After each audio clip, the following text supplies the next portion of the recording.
All right, hello guys. Just doing a really quick mic check. If you guys can hear me, please let me know. Just tell me in chat if you can hear me.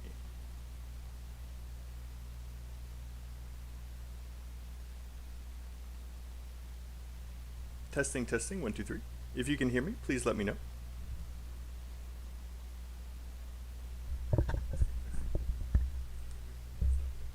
Okay, our mic is on.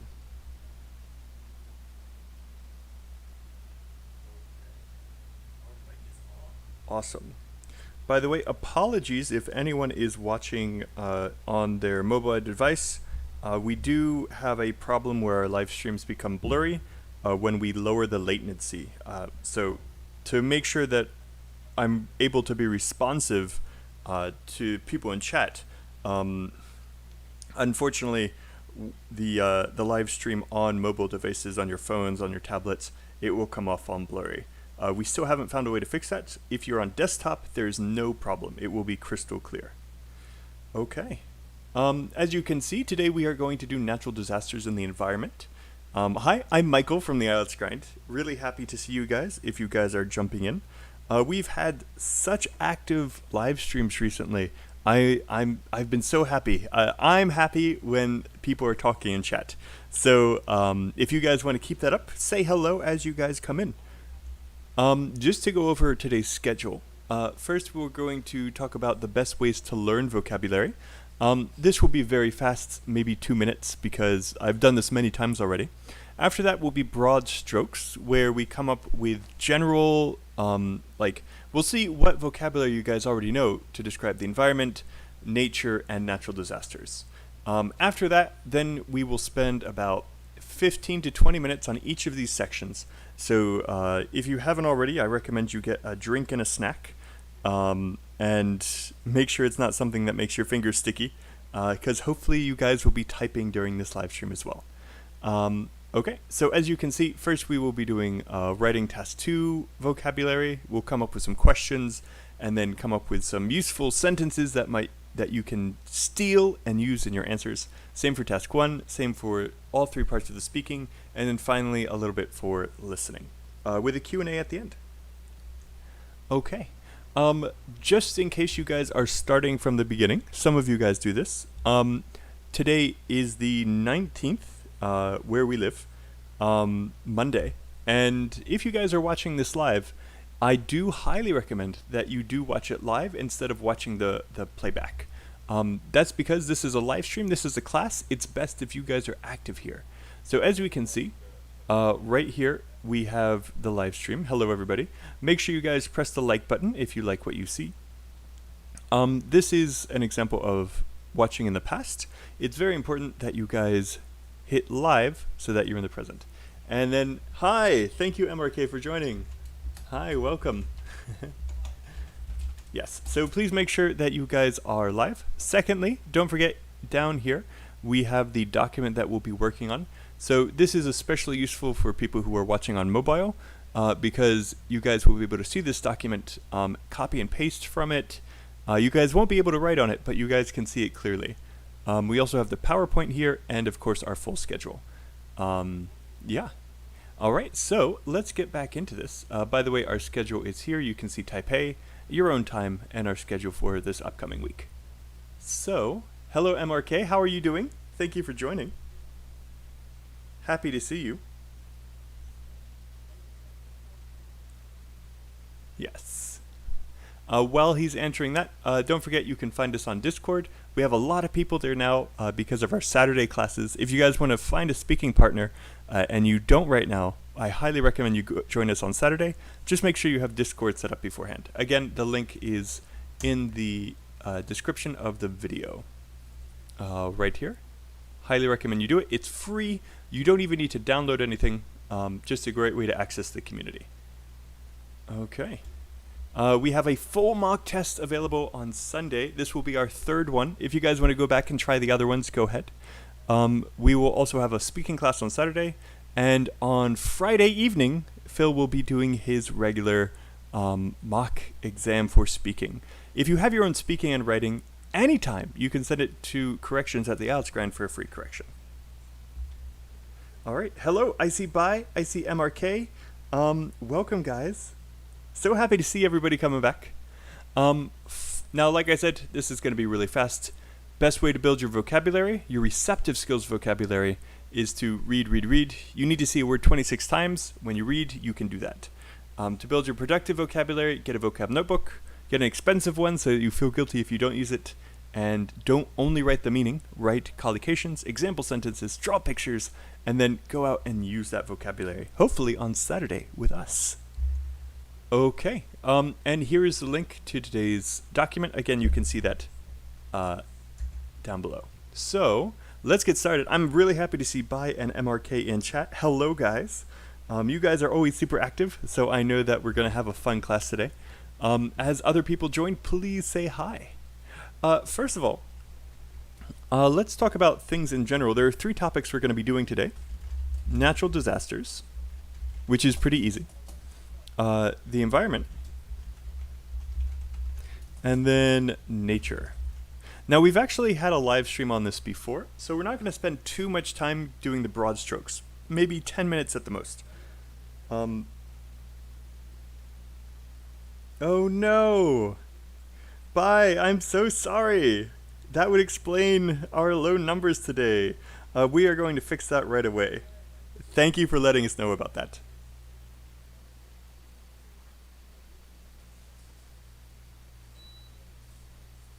I hope that I hope that you guys will what was I gonna say? I hope that you guys didn't like lose out on any plans because you were planning on joining us for the live stream. What am I saying? Everyone's at home. I don't feel guilty. Thanks again for letting us know. Bye. And welcome everyone who's popping in. Please make sure that you guys say hi in chat so I know you're here. It's always a surprise when people give an answer later. I'm like, who is this person? So I look forward to seeing you guys say hi in chat. And again, thank you so much. Bye. All right, so natural disasters, the environment, and nature. I'm going to type some up here right now. Forest fire, flood, earthquake, avalanche, and this can be a snow avalanche or a rock avalanche. Related to this, we also have a landslide and a mudslide. And like I said, I'm going through this really fast because we've already done a class on this. But are there any other natural disasters that happen around you? Again, you don't need to learn every single natural disaster. You really only need to learn a natural disaster that happens around you, especially for speaking and writing, because you're going to be talking about your own personal experiences. So are there any more natural disasters that you guys know? Again, we have forest fire, flood, earthquake, and avalanche. Tsunami. And a hurricane. Okay. So, as I said before, learning these words is really not enough. Typhoons, I like that. Thank you, Bye. A typhoon is another way to call a hurricane, depending on where you are. There's one more name for them that I've completely forgotten.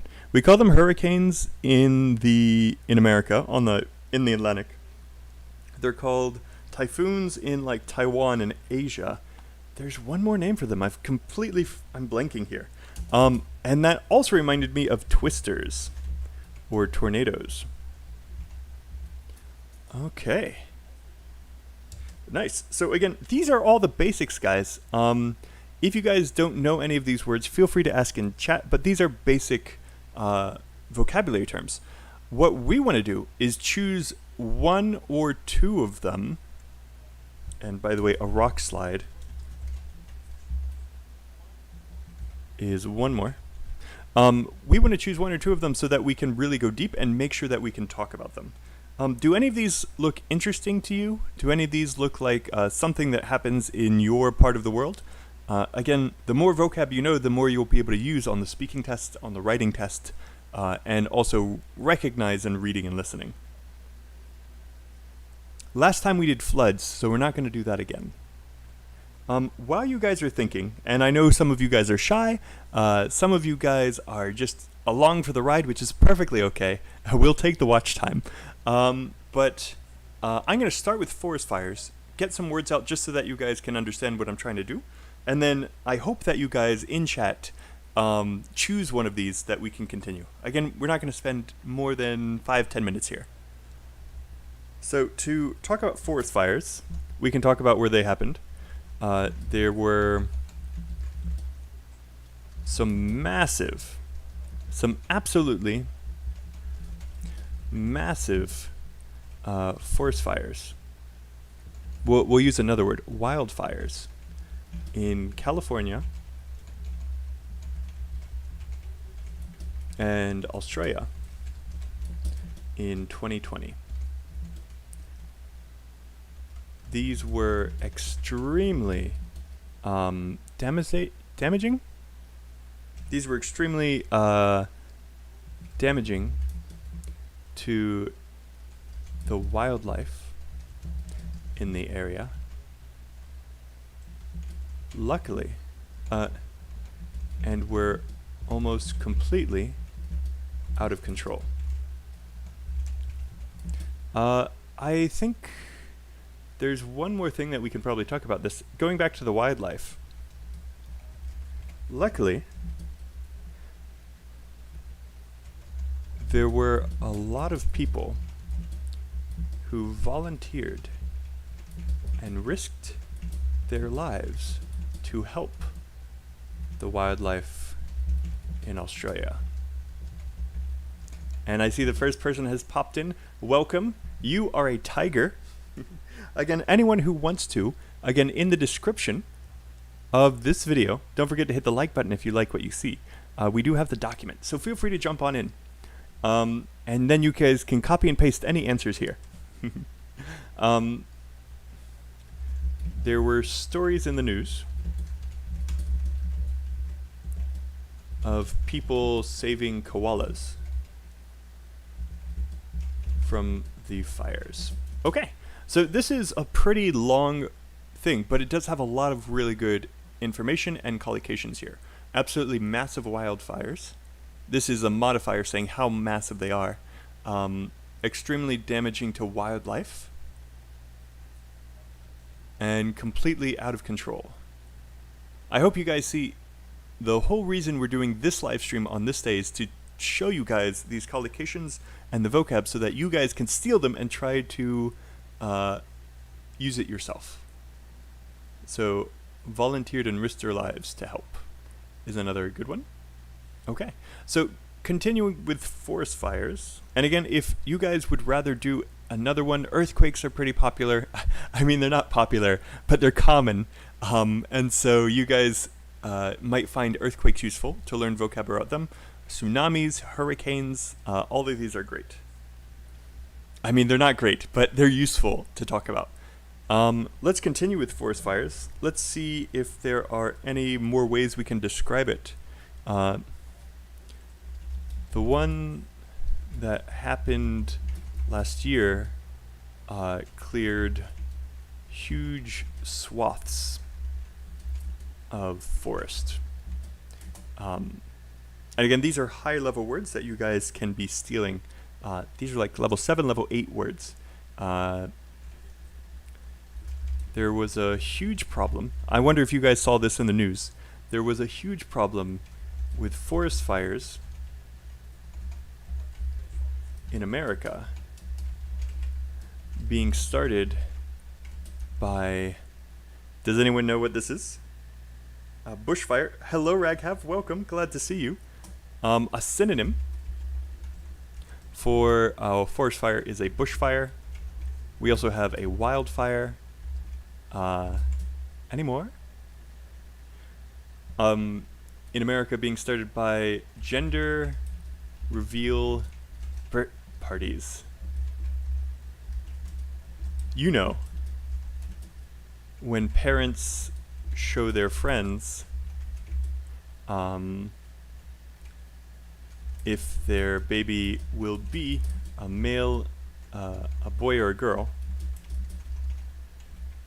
and and fire a smoke bomb, explode a smoke bomb. And Raghav, again, welcome and thanks for throwing that in. And explode a bomb. Is that the right verb? Explode a bomb? That sounds weird. And launch a bomb? Deploy a bomb? Explode a bomb. No, that's weird. And have a smoke bomb go off. Okay, I hope you guys found this useful. Maybe you guys know explode and bomb are collocations, but you can't use it this way. Bombs explode, but you don't usually explode a bomb. You can set off a smoke bomb. There's another way. And set off a smoke bomb.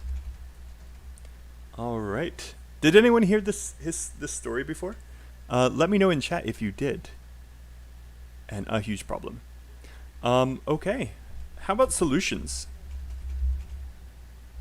Anyone know ways to stop a forest fire or prevent a forest fire? Preventative measures. Controlled burns. For a solution, you have fire breaks to stop the fire from spreading. And I know that this is high-level vocab, but that's why you're here, right? Is to learn these things. By the way, guys, I am a native speaker, so I know all of these words, and I also have studied so many things throughout my life. So I have a really broad vocabulary that I can use. If you guys don't know the word to say, but you can explain it, that is good enough. You don't have to know these words. You guys don't know these words. That's why you're here watching this stream. But I really hope that you guys try to explain it. So for example, maybe in your language you know what a fire break is, but you have no idea how to say it in English. Try to paraphrase it, and then I will look at your answer in chat and be like, hey, this is the word you should use. So I hope you guys do that in chat. By the way, a fire break is when you burn a part of the forest before the fire gets there, and then the fire doesn't have any fuel, and it stops burning. So fire breaks are an effective strategy that firefighters use. Yeah. So controlled burns are preventative measures where you burn the forest regularly.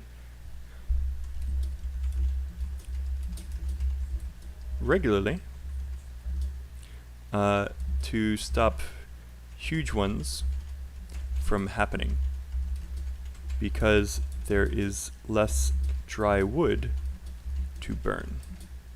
Okay. How do they start, by the way? Anybody know? Hello, Van Tran. Welcome. So happy to see you here. We're talking about vocabulary for forest fires, by the way. I hope that you guys find this useful. How they start. Anyone know how forest fires start? Lightning strikes. As we already said, gender reveal parties. Hosted by idiots. Because like everyone knew that there was a warning for fires, and these people still had these gender reveal parties with smoke bombs. And maybe they thought that a smoke bomb wouldn't have a fire because it's a smoke bomb, but it's still it was still really stupid. So lightning strike, gender reveals, parties, cigarettes.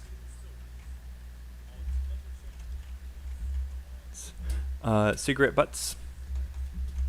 And I see Bai has put an answer. Thank you so much, Bai. Glad to see you actively putting stuff in here.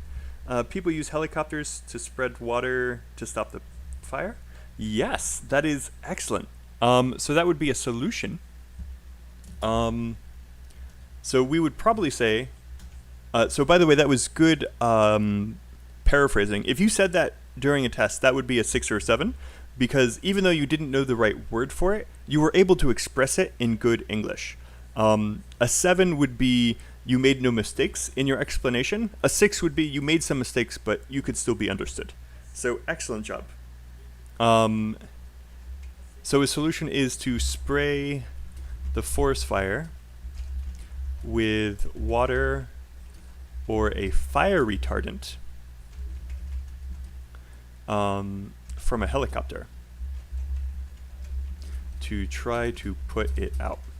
So this is a really vocabulary rich sentence that I hope you guys find useful. Spray the forest fire, nice, with water or a fire retardant.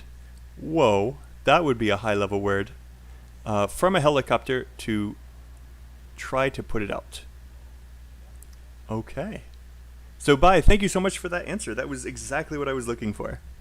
Okay, so it's been about 20 minutes, and like I said, I hope you guys find this useful. Later, if you guys want, we can always go back and do another one. But this is what you guys should be doing when you're studying vocabulary. Don't just learn forest fire, a fire in the forest.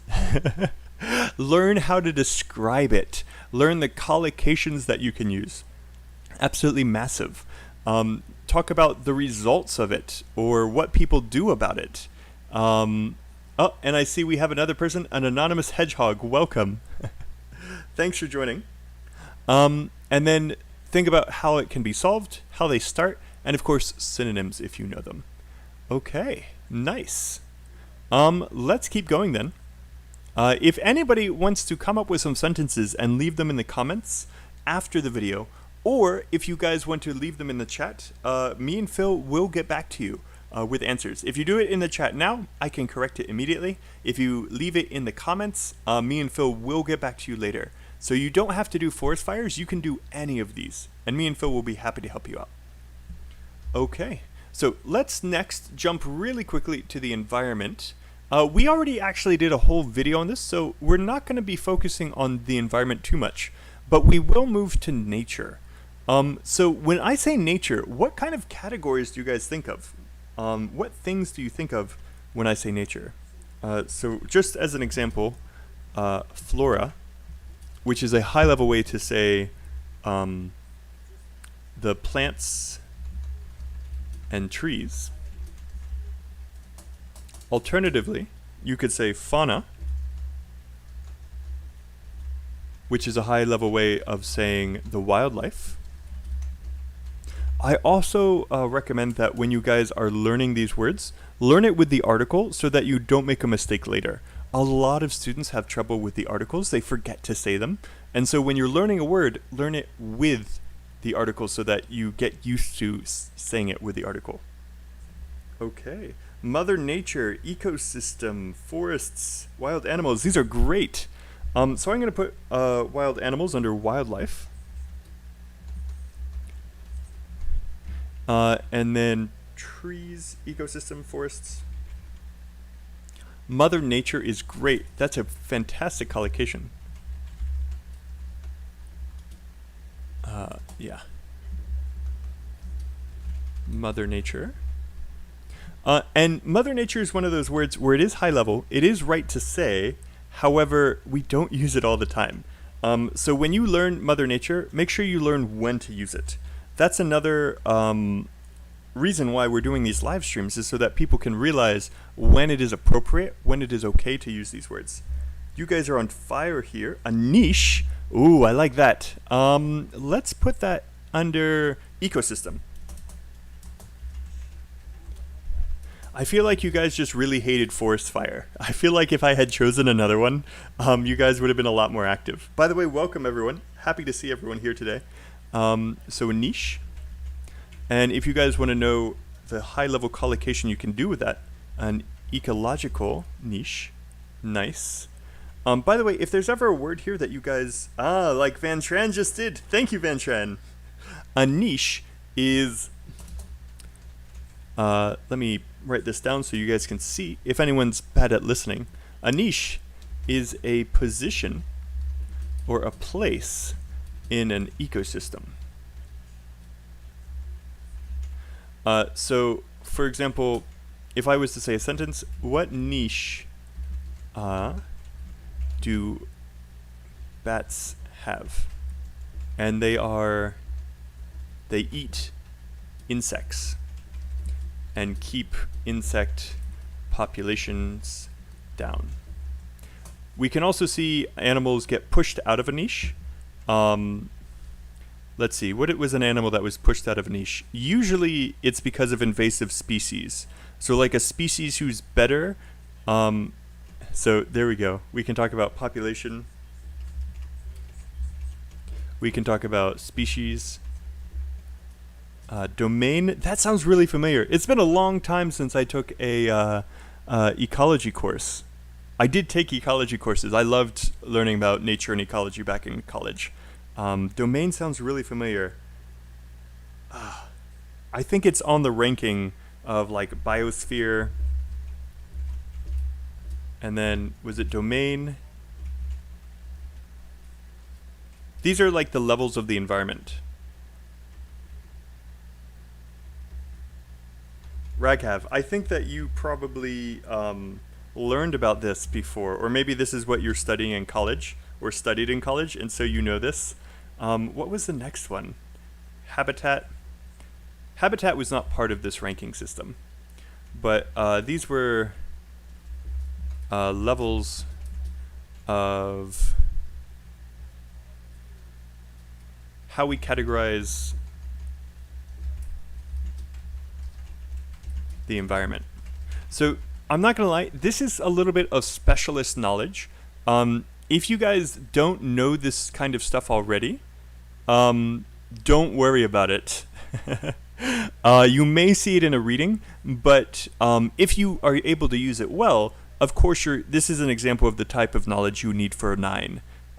Like specialist knowledge is how you get a 9. However,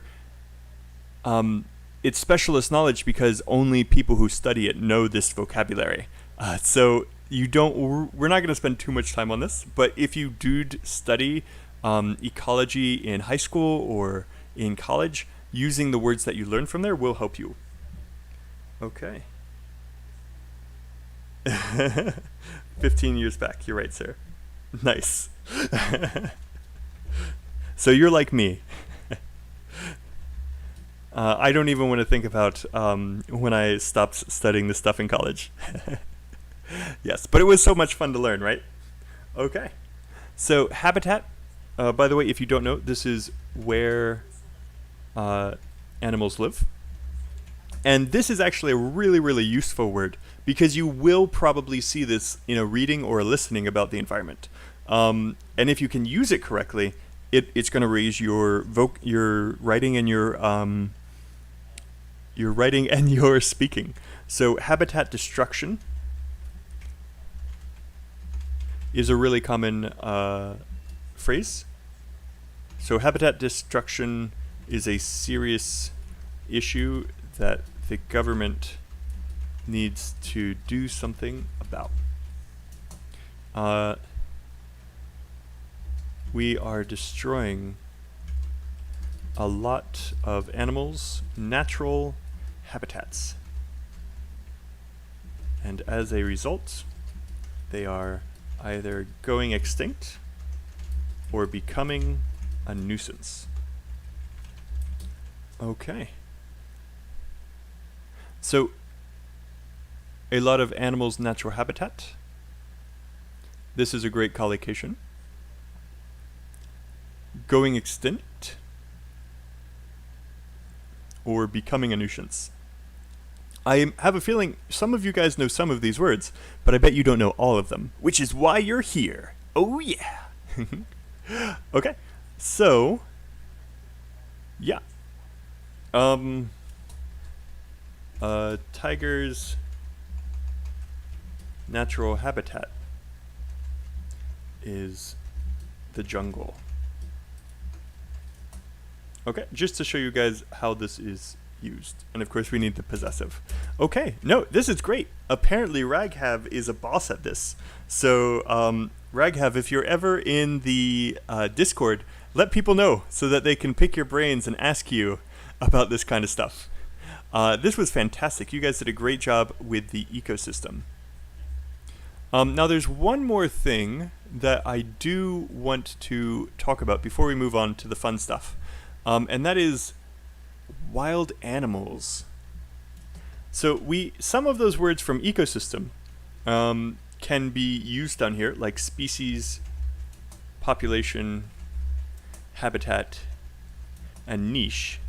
And by the way, these are all things, if you have to talk about wild animals in speaking part 1 or part 2, using these words correctly will definitely help you out. So I'll just give you some little facts and figures here. Did you know that all dogs, even though they come in all shapes and sizes, are actually the same species? This is unlike cats, where each cat is its own species, is a member of a different species. All right. By the way, I'm pointing out some words that I think you guys will appreciate. Come in all shapes and sizes, actually the same species.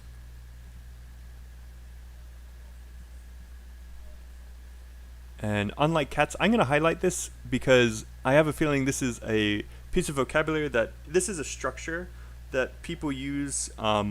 People, if you read this, you know it, but you don't often use it. And remember, part of learning vocabulary is trying to use these things. So I highlighted it in yellow, even though it might be common, because it's still something you can steal. A member of a different species.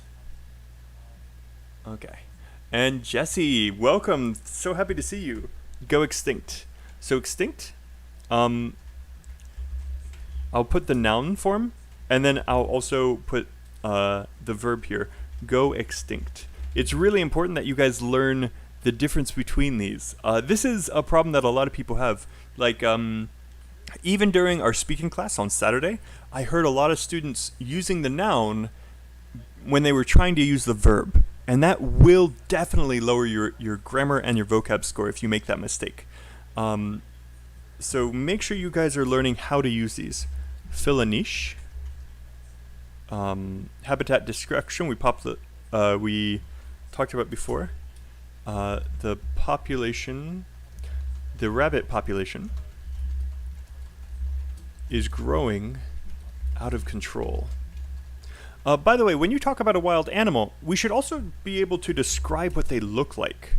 This is actually going to help you both in task 1 writing. So for example, if it's a natural process and it's like a animal's life cycle, there's another one. Excellent. An animal's life cycle. Yes. You should be able, so for task 1, if you, for instance, has to describe the life cycle of a frog, being able to describe what you see is extremely important. So describing physical features. What are some physical features that we use to describe different animals?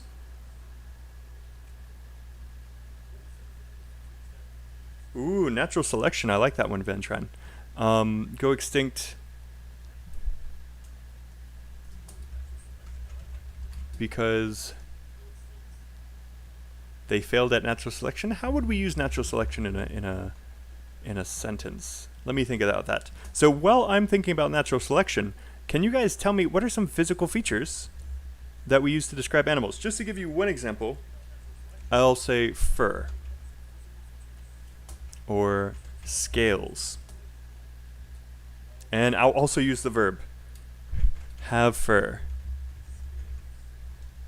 have scales, have claws, have sharp teeth. And then, of course, you could say have needle-like teeth. There's some fish that have needle-like teeth. Have a pair of fangs, oversized incisors. Any more? Have flat teeth for chewing plants or for processing plants. Okay. So please give me some more physical features, and you guys did an excellent job coming up with more things up here. natural selection, endangered species, and then population density. I like that. I also want to point out this can be used for cities. But the thing is, how would you use population density in a sentence? So this is where population density is another pretty high-level word, like we were talking about before. I'll make it blue. So while in cities, when bats roost in caves, they can have phenomenally high population densities. Okay. The process of species evolution is natural selection, but you see, that's a definition, Jesse. So thank you for giving an answer. That is awesome. But I do see this problem sometimes where students, they have a sentence where they're explaining a word, but that's it. So let me tell you what I mean. Clarifying a high-level word to show that you mean it is perfectly fine. However, you should not only say the definition of a word. So natural selection, I'll use this in a different context. Natural selection,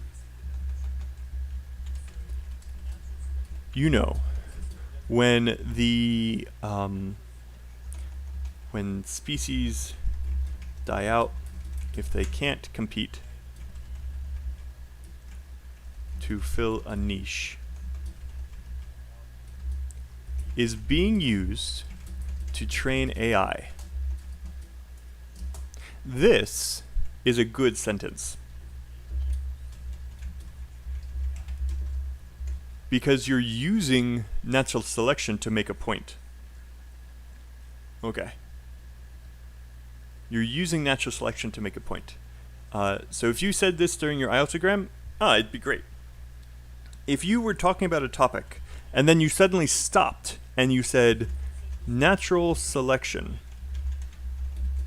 is when species die out, is how species evolve. Okay, is the process through which species evolve. This is a bad sentence because it's not supporting anything. This is just a statement of fact. Doesn't support what you were talking about. Okay. So I hope you guys can see this difference, because this is a really common problem that I see people make, where they just say the definition of something, but it's not supporting a point that they were making previously. So if you were talking about how natural selection was being used, and then you made a little tangent about how it's being used to train AI, and then you clarify what natural selection is to show the examiner that that you know what natural selection is, this is a good sentence. If you just say the definition, but it's not connected to what you're talking about, it's a bad sentence. Okay. So, yeah, let's keep going. Physical features: have fur, have scales, have claws, have sharp teeth. We had a couple of these. Let's describe one animal. What is an animal that is in every single country? Just because I know you guys are from many different places. So what's an animal that we can describe really fast that's in all countries? Ooh, Yin, welcome. This is the first time I'm seeing you here. Let me throw that sentence up, because I do think that that is a good example.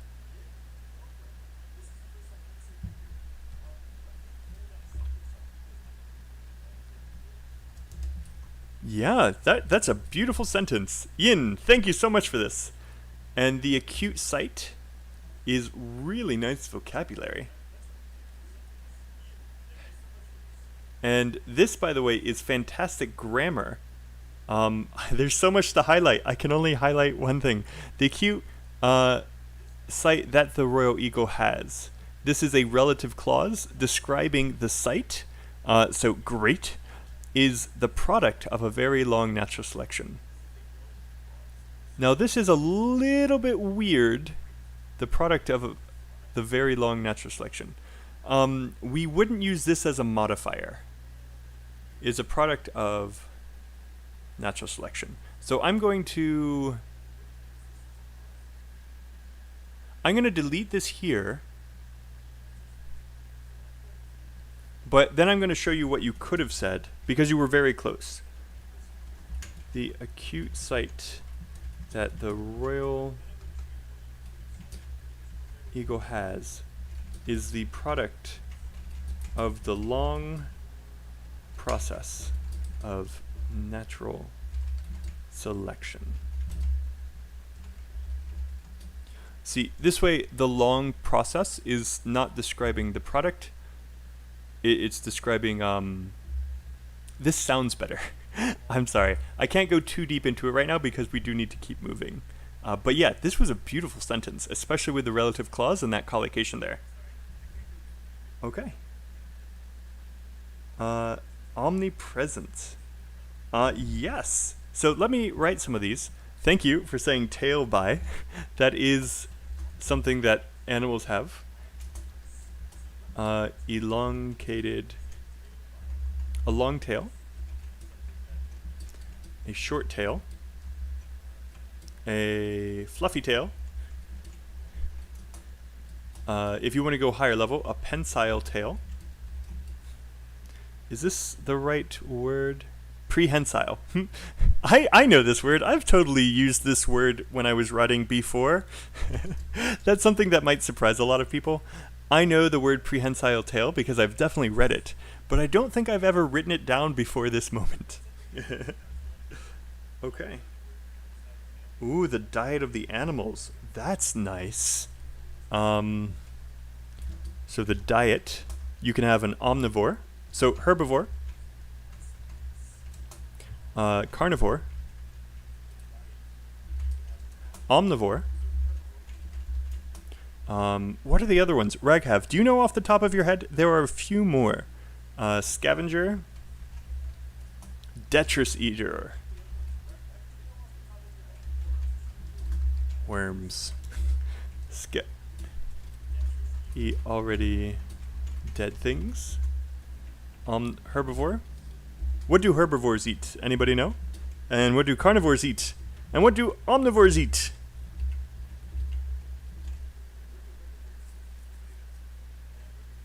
Okay.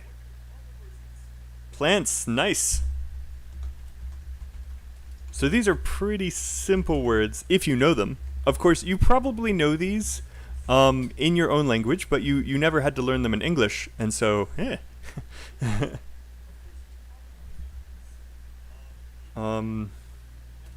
and here's one more that you guys might find fun. Man-eating. A man-eating tiger.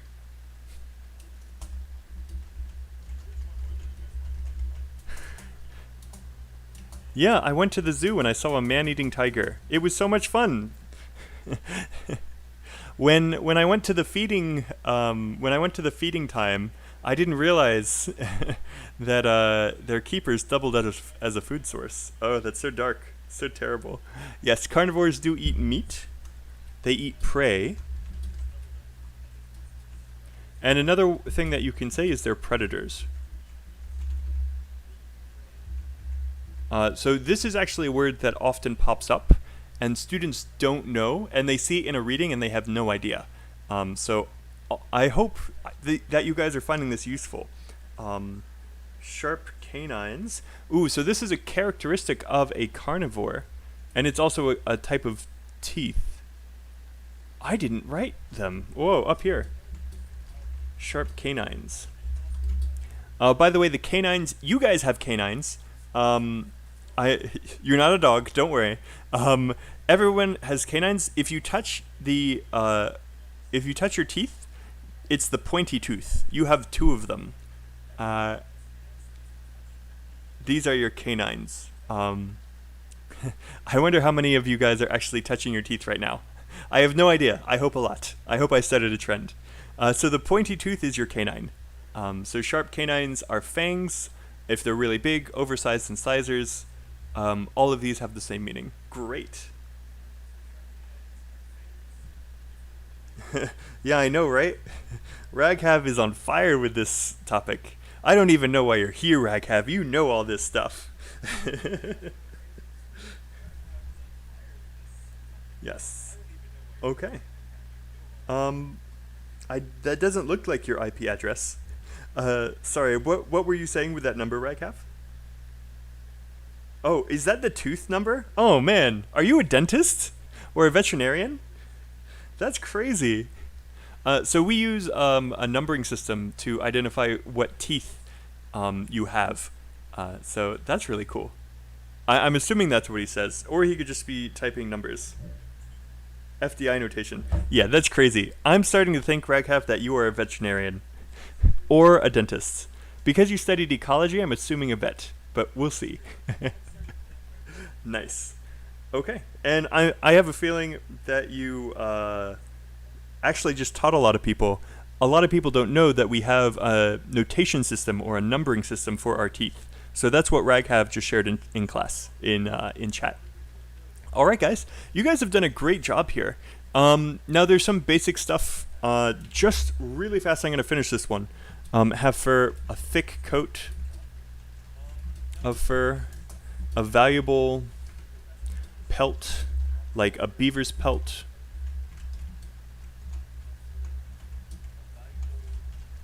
A beaver's pelt, a mink's pelt.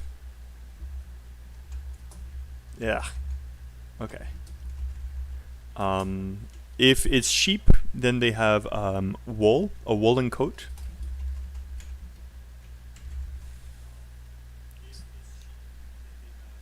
By the way, do people have fur? Do people have fur? People have hair on their arms. They don't have fur. So I have Italian blood, and so I am actually I'm actually very, very heavy. Not heavy. I'm kind of heavy. I'm 6'2" and more than 200 pounds. But I'm quite hairy. Italians are known for being very hairy people. So if you want to be mean to me, you can say, Teacher Michael, you have such furry arms. It's not correct English, but you know, it's native speakers can do this sometimes where we say something wrong to make a joke. So I have a thick fur coat. I don't care about the winter because my arms are so hairy. I don't care about the winter because I have a thick fur coat. Yes. Okay. So, fluffy fur? Can we say fluffy fur? The bunny is fluffy. The bunny has fluffy fur. We would probably say the bunny is fluffy. Or the little lapdog is fluffy. We wouldn't say fluffy fur. Thank you for asking that, by the way. This is exactly why, and MRK, this is exactly why you guys are here, is to learn which vocabulary collocations and sentences are okay, and which ones aren't. So we use it to describe an animal, and it is describing the fur, but we don't collocate it with fur. We don't say a fluffy coat, or fluffy fur, nah. We say the dog is fluffy, the rabbit is fluffy. Okay. So, we may have to come back to these, but let's move on to the next one, which is task 2 vocabulary. So we did a great job coming up with general vocabulary. We have a lot of terms, and we went deep on a few of them. Remember, when you can, this is how you should be learning vocabulary. Don't only learn the meaning, learn the descriptions, learn synonyms, learn ways to describe different aspects of it. This is deep. This is a very deep vocabulary notebook entry about forest fires. When you guys are learning all those other words we went down below, I highly recommend you guys have something like this. Again, if there's anyone new here, don't forget that in the description of this video, by the way, if you guys like what you see so far, please hit that like button. It helps us out so much. Right here, you guys can click this and then see the document yourself. So feel free to jump on in, copy and paste if you want, or download the document. It's all okay. Okay, so let's go down to task 2. Okay, so task 2 vocabulary. First thing is I'm going to put 1 or 2 questions up here, and then I want your guys' help to come up with other questions we may have to answer. Horripilation. Raghav, I think you have finally defeated me. I have no idea what that word means. I'm assuming that it has to do with plants. Just because of horticulture is related to plants. It's making plants, usually in landscapes, is horticulture, raising plants. So horripilation, I have no idea what that means. Yes. So Raghav, if you want to kick my butt and tell me what it means. The erection of hair out of fear. Whoa. Okay. That I'm 99% sure that you trained to be a vet or a biologist now, Raghav. Let me just put that down because I want to make a point here. Horripilation. Okay, this is one of those words where the examiner probably will not know this word. This is a word where it's very specialized knowledge, and if you are a low-level English speaker, let's say that you're like a 5.5, a 6, a 6.5, even a 7. If a 7 IELTS speaker used this word, the examiner is going to assume that you made a mistake. Even if you pronounce it perfectly, they're going to assume you made a mistake because they know that you're an English learner, and they're going to think that you just mispronounced the word. You were trying to say something else, and you made a mistake. And that's because they don't know this word. This will not happen if you are an 8 or a 9. If you're an 8 or a 9, the IELTS examiner is going to trust that you know what you're talking about, that you know your field, and you can use this word perfectly fine. What you should say instead of horripilation, by the way, a little pronunciation trick. If you see shun in a noun, the A, the penultimate syllable, the syllable before shun is always the stressed syllable in the word. So horripilation. 5 syllables. The stress is on the A. Horripilation. So I hope you guys find this useful. Goosebumps, MRK, thank you so much for using this. Goosebumps, so this is the erection of hair out of fear. For people, we say goosebumps. We do not use goosebumps for animals. If you want to talk about this, we say the cat's hair stood on end for animals.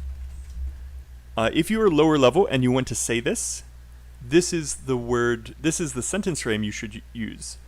Hair stood on end. You don't use this with people unless you're talking about like their actual hair on their head. Goosebumps is a great way for it. All right.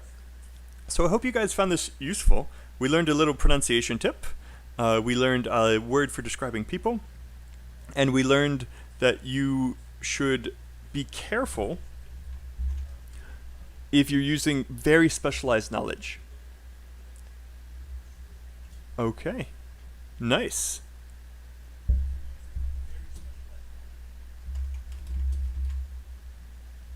And by the way, Raghav is 100% right. Omnivores eat meat and plants. Okay. Just a reminder, if anyone is just joining us or has forgotten, I highly recommend that if you're watching this, Don't watch the playback. I recommend you guys watch it live. Okay. All right, guys. Thank you so much for sticking with us so far. What we're going to do next is probably what you guys will find a lot more useful. Because we are going to be talking about Task 2 vocabulary. And we're going to be looking at questions. And then we're also going to be looking at answers, like the vocab you would be using in the answers. So I'm going to put one or two up here, but then what I want you guys to do is come up with your own questions regarding nature, wildlife, the environment, or natural disasters. So I'll make a few here.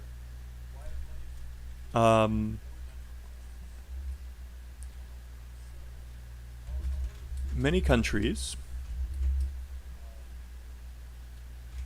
are not recycling as much as they should. Okay, here we go. Some people believe that many countries are not recycling as much as they should. Do you believe that countries should be required to recycle more? So this is kind of tangentially related to the topic. Let's see if we can come up with a better one, specifically about nature.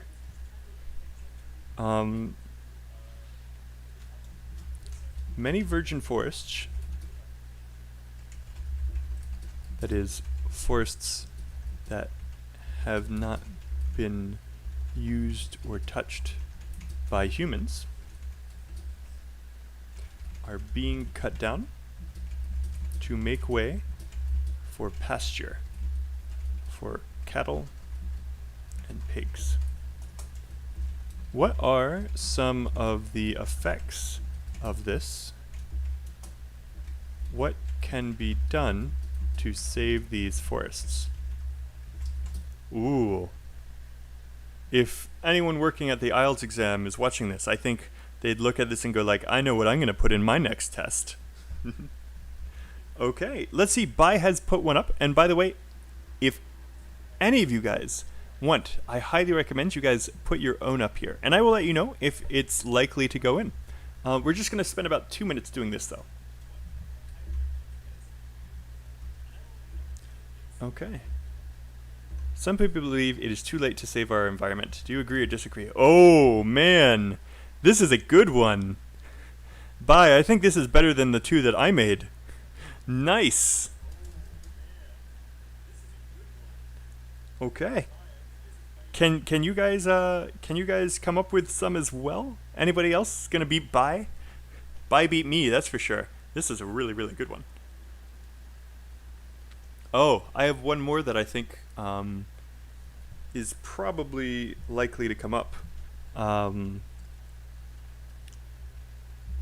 Many people are realizing that keeping large animals in zoos is inhumane.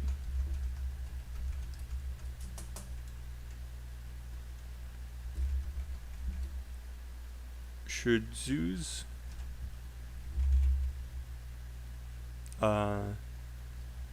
should governments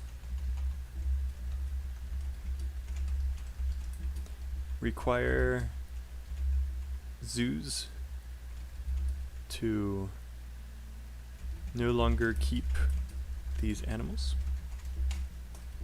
What are some possible advantages that keeping these animals in zoos may bring? Okay, and of course,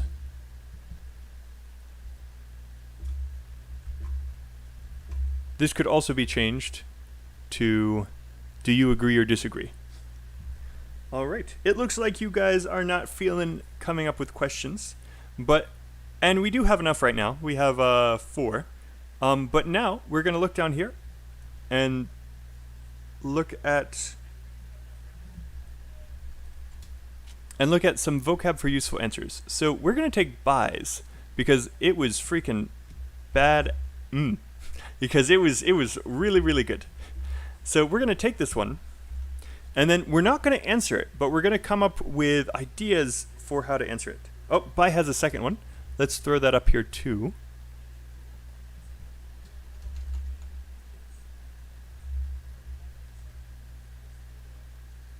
Okay. And again, I know some of you guys may be slow typers. It's perfectly okay if you guys press enter.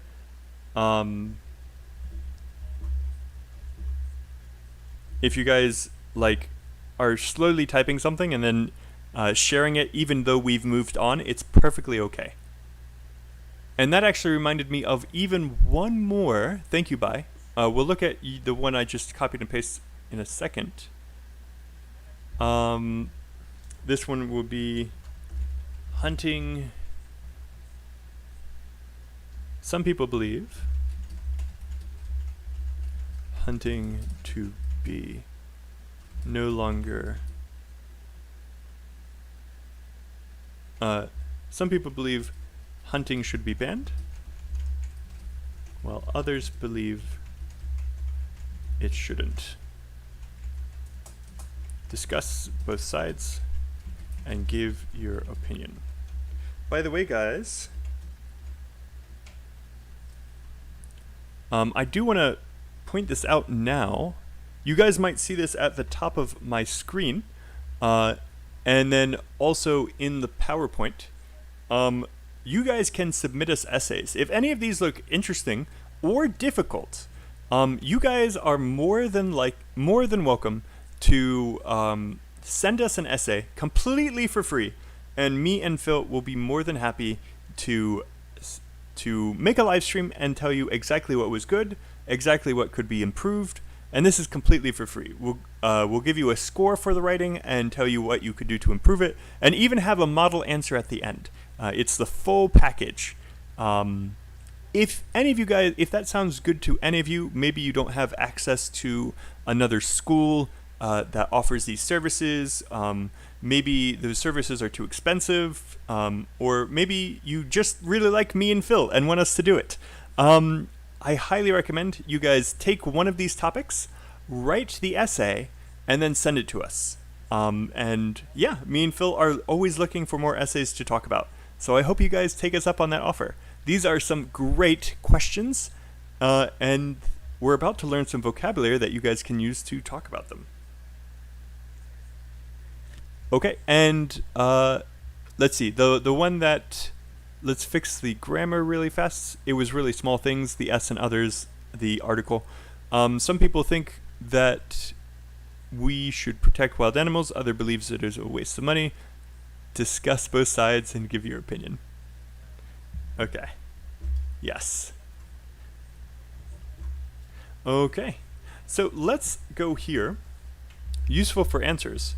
Again, if you guys have the energy, I know that we've already done an hour, and that you guys are probably fading, especially because my voice is so soft and puts people to sleep. I think maybe that's one of the reasons so many people watch our live stream. They don't actually want to learn English. They just have trouble falling asleep. So they turn on the live stream and just listen to me talk for an hour and then fall asleep. If that's you, please say so in chat. If you guys are awake and still here, please say hi. Let me know you're here, to give me energy so that we can keep going. And I hope you guys get some energy as well. Also, if you guys think that it would be a good idea to add a break during these live streams, since now they kind of go for 2 hours nowadays, let us know in chat or in the comment if you think it would be smart to add a break. And me and Phil will probably add one, because this is not only hard for you, it's also hard for me. Okay, MRK says, you are awake, wonderful. Maybe, and hi Raghav, thanks for being there, and Yin, I hope I didn't give you any ideas. Okay, so some people believe it is too late to save our environment. Do you agree or disagree? Again, we're not going to answer the question, but we are going to come up with ideas that we could use to answer the question, and some vocab that we can use. Yin, thank you for listening so carefully. Makes me happy. Okay, so Why is it too late to save the environment? And then next, why isn't it? I hope you guys also see what I'm doing here. I'm not going to show any tangents. So I'm not going to type anything like, why is the environment being destroyed? Even though the vocab would be very useful there, just to learn in general. Why is the environment dying? So this would be a great thing to learn vocabulary for, but we're not going to talk about it today because I don't want to confuse people if anyone tries to write this essay. A big problem for a lot of people is that they get off topic. And talking about why the environment is dying is off topic. This is why it's too late to save the environment. So we need to make sure that all of our vocab and the things we say are all about this. So why is it too late to save the environment? Can you guys let me know? Or the other side, why isn't it too late to save the environment? And remember guys, if you guys find it difficult to see the screen, or if I'm jumping around too much, you guys can see the document right here and see it yourself and take your time. Okay. So why is it too late to save the environment? Anyone got any ideas? So this is a little bit of almost task 2 practice as well. We're only going to spend about 5-10 minutes here because there are 3 other sections that I really want to make sure we have time for. So if you guys could let me know in chat, use your brain power, tell me, why is it too late to save the environment? Or if this is too tough, if Bai came up with a question that was too difficult, I can move us to an easier one if you want. Okay, I'm going to give you guys about a minute while I get myself some water. I look forward to seeing you in chat. Okay, MRK, that's perfect. So you guys can be super students like MRK and Bai was and put these in.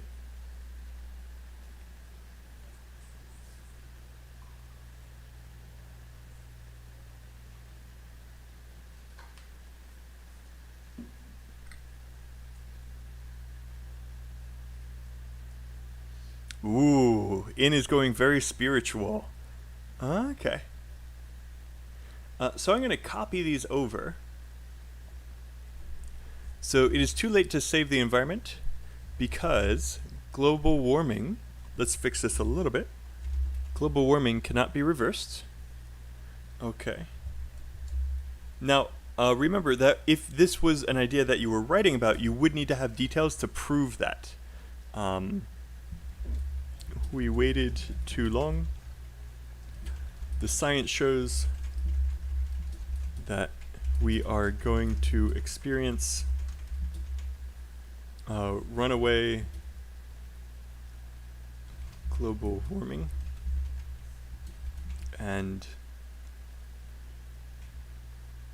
become a planet that is no longer suitable for humans. Okay. And let me also put up ins. The environment is dying because we are not able to feel its spirit. Okay, this is... I don't know if this directly connects. It's too late to save the environment because it's dying. And it's dying because we cannot feel its spirit. Remember, we don't need to say why the environment is dying. So I am going to move what you said here, Yin, because it doesn't quite go under this essay. It would go into a different essay about why the environment is dying. So let me put this over here for you guys to see. If there was a different essay, here, let me type this up just to make it absolutely clear for everyone. Many people believe that we are killing the planet. Why is the environment dying? Can we do anything to fix it? Okay, so your answer would go for a different type of essay. Just to make that clear to you in. Okay. Let's see, anybody else have some stuff up here? Deforestation. Again, deforestation would go down here. Deforestation is causing our planet to die. So, I'm not gonna lie, Bai chose a really difficult one to do. Jesse says extreme climate happens more and more frequently. That's proof that we know. So I'm going to change what you said, Jesse, to make it fit here. We have proof that the climate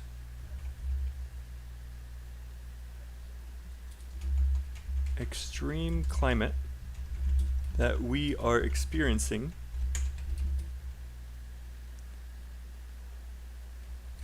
is only going to get worse. There is no technology we can use to reverse this. So what Jesse said is basically the exact same thing as up here. Climate warming cannot be reversed. Okay, I'm not gonna lie. We chose a really, really difficult one to do. We're gonna stop doing this one. I hope you guys saw. By the way, guys, thank you so much for giving all of your answers. That was very brave of you. This is a really, really tough one. I think it's a little bit too tough. This is more something that we would want to talk about during a writing class. But just so that you guys can see what you've done so far, these answers are not for this question. This question needs to say why it is too late to save the environment, or why it isn't too late to save the environment. Just to give you an answer down here, there are still many things we can do.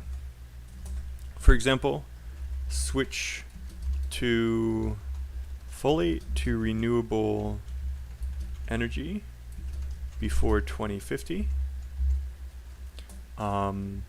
Discover nuclear fusion, which is just around the corner. What else can we do to save the environment? There's so many things we can do. So this is the answer. Why isn't it too late to save the environment? There are so many things we can do. So this one is a little bit easier to answer.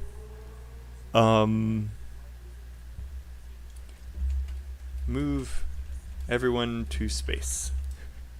Okay. And Zawil William, good to see you back. And Bai is saying sorry for giving us such a hard one. I don't think they forgive you. Renewable sources of energy. Yep, that's another way to say here. Okay, I wouldn't go for why it isn't to save environment. We can start using. Yeah, Zawil said something really true. This is tough. This is easy. All you really have to do is say the ways that we can save it. Yes, be hopeful, be optimistic. Maybe the people in this live stream are just really pessimistic. They think the world's going to end. Maybe they're looking forward to it. Okay, guys, let's move on. Describe a natural process or a change over time using maps. You may need to describe something like an area. Describe a rural area. Describe an island. Or describe the life cycle of an animal. Now, we're not going to spend too much time on this one, describe the life cycle of an animal, because I actually already did a video about this. I will put this up really fast. Open a new tab. And so I really hope that you guys, if you guys want to learn that vocabulary, I hope you guys check out this live stream I did earlier. And I have some good news, guys. This was a live stream that I did in like 20 minutes. This was us experimenting with shorter things. So as you guys can see, this is just a 22-minute live stream.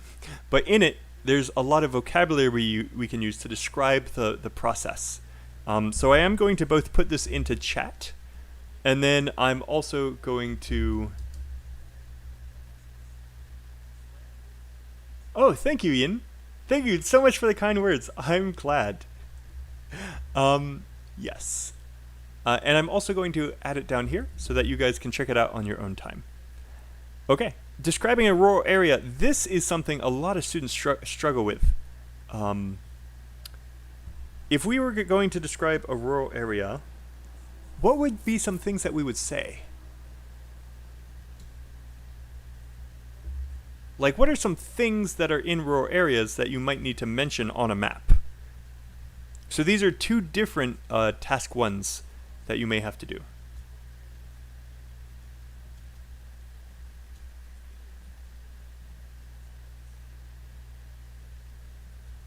Okay. Thank you, Raghav. I'm glad that you that you like them so much that you want them to keep happening. Thank you. That really does mean a lot to me. I'm glad that you guys are finding this useful. Okay. So, guys, fields, that's great. Fields, farmland, marshland, or swamp. But I hope you guys keep putting in chat. Ian, thank you for being a super student and putting some of this out here.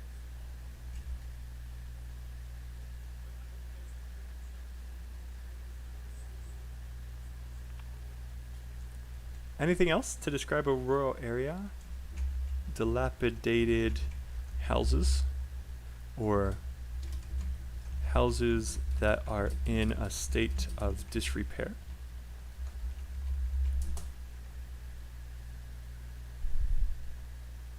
So you may have to describe an area. You may also have to describe like what you see. Oh, Raghav, I missed the message that you deleted. So sad.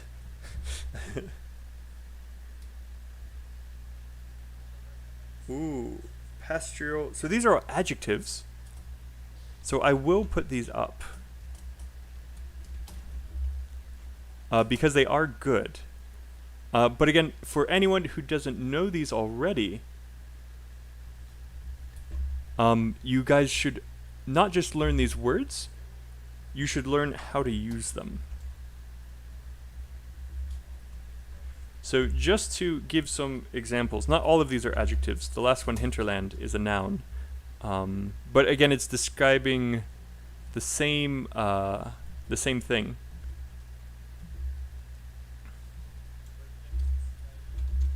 Okay. So just to give you an example, this rustic area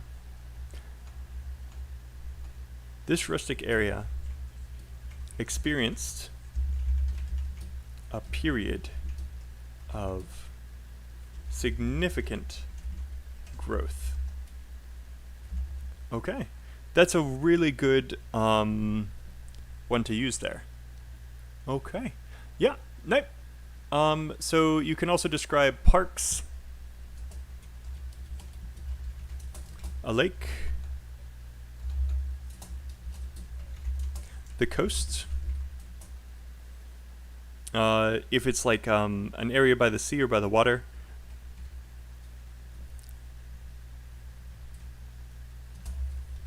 The lake is surrounded by trees. The lake is shaded by trees. Okay, provincial again. Underdeveloped. Okay, so these are all great adjectives that we can use to describe it.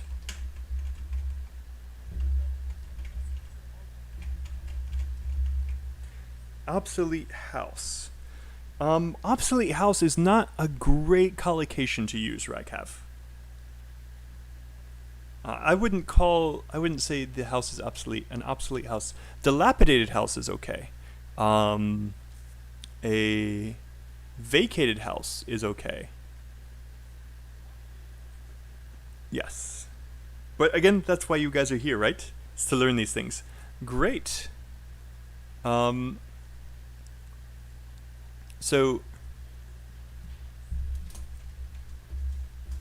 the road, the provincial, I'll use some words that you guys used. Provincial road cuts through the field running east to west. If you're describing like an island, you may say something along the lines of, I'll just have one or two here. A clump of trees was located. Oh, there's a better word than clump. A clump of trees. What's that word? Does anyone know that word? We use it to describe a few trees that are together. A clump of trees. A grove of trees is a little bit different. It was located in the center of the island. These were cut down to make way for the new reception hall. Okay. That's gonna bother me all night. A clump, an MR an abandoned house does work. A clump of trees. What is a clump of trees called? A groove. Is there any more? A clearing. Oh, that's terrible.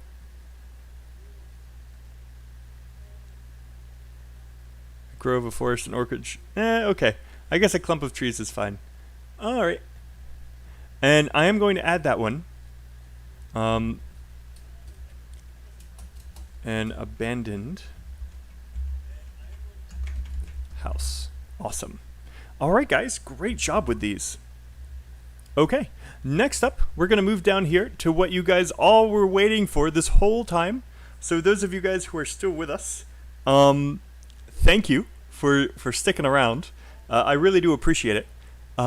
Next up, we're going to do speaking part 1. So what we're going to do here is we are going to think of some possible topics that you may need to talk about. And we kind of already did this.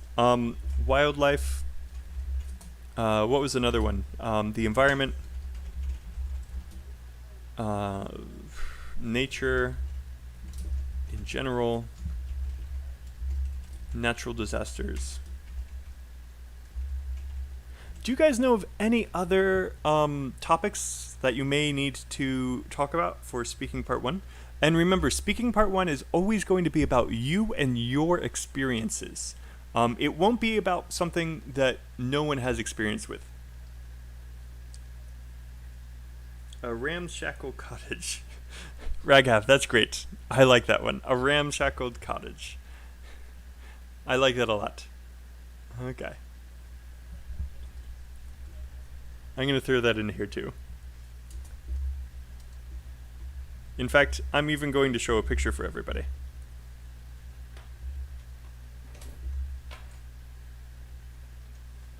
This is a ramshackled cottage.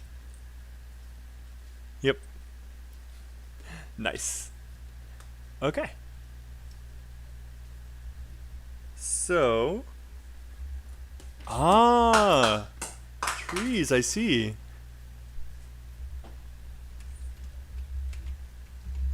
Is there any other like natural stuff you may need to talk about?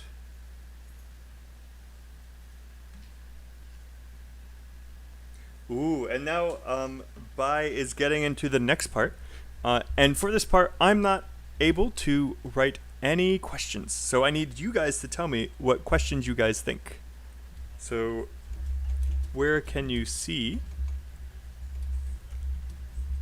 wild animals? Great possible question. What are some more? I'm going to give you guys like 1 or 2 minutes to think of answers and just throw them into chat, and we'll put them up here. And then we'll take 1 or 2 to come up with answers for.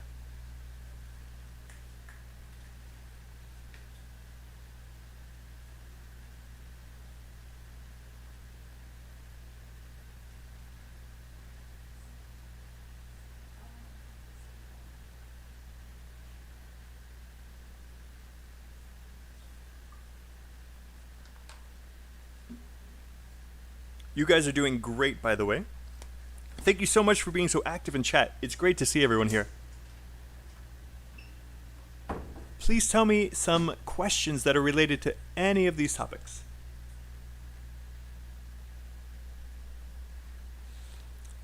All right. Bai, you are the super student when it comes to questions. Nice. Now, we are going to change some problems in the grammar here. Do you watch any documentary about wildlife on TV? This could be one of 2 different questions. Do you usually watch nature documentaries? And it may be on TV, I don't know. Usually on TV. I don't know of anyone who, maybe Raghav, would go to the movies to watch a nature documentary. But I think it's more likely we would see, have you watched a nature documentary on TV? So I have a really quick question for you guys, and if you guys have more questions to add here, please do. But are these 2 sentences the same? Are they the same or different?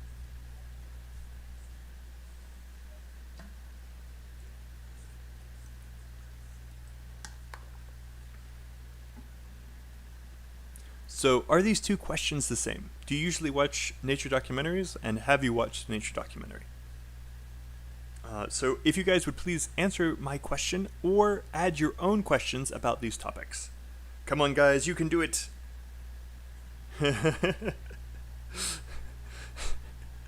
Raghav, I'm assuming your no is in response to my joke about you going to the movie theater to watch a nature documentary. I totally, in my head, I'm seeing you go, no, I would never do that. I would never go to a movie theater to watch a nature documentary. And they are different, of course. Yes, they are. But a lot of students, they answer it wrong. So just to make sure people who are looking at this document later don't accidentally use that question. They are different, and the thing that you guys need to look out for is that first word. Now, it is really hard for you guys because as we learned during our speaking class, English is a stress time language, which means that the do and the have are really, really quiet. They're unstressed. If I say this at full speed, I would say, do you usually watch nature documentaries? Have you watched a nature documentary? Do you usually watch nature... do you usually watch nature documentaries? Have you watched a nature documentary? It's said so quickly that it's really easy to miss. But you've got to answer these differently. So, yes, I do. I love them. I love the blood and gore.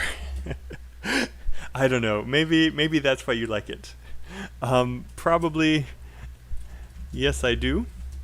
I think that they are a better way to learn about nature than going to the zoo. A better and more humane way to learn about nature than going to the zoo. By the way, guys, if you guys ever see words that you don't know, feel free to ask. And yes, frequency versus in your life. This means, have you ever done this? So it is in the past, but it's mostly in your life.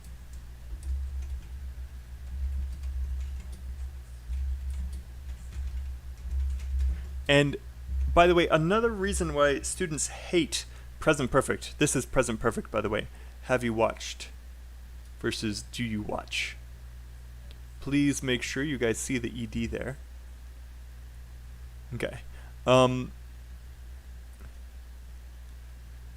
You will answer the first thing in you will answer the first part in present perfect. Of course I have. Who hasn't watched one? My favorite is... Do you guys know of any off the top of your head that are really famous? My favorite is the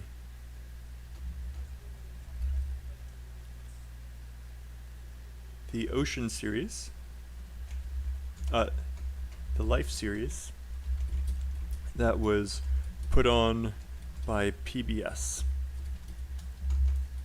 I think I watched it for the first time when I was in elementary school.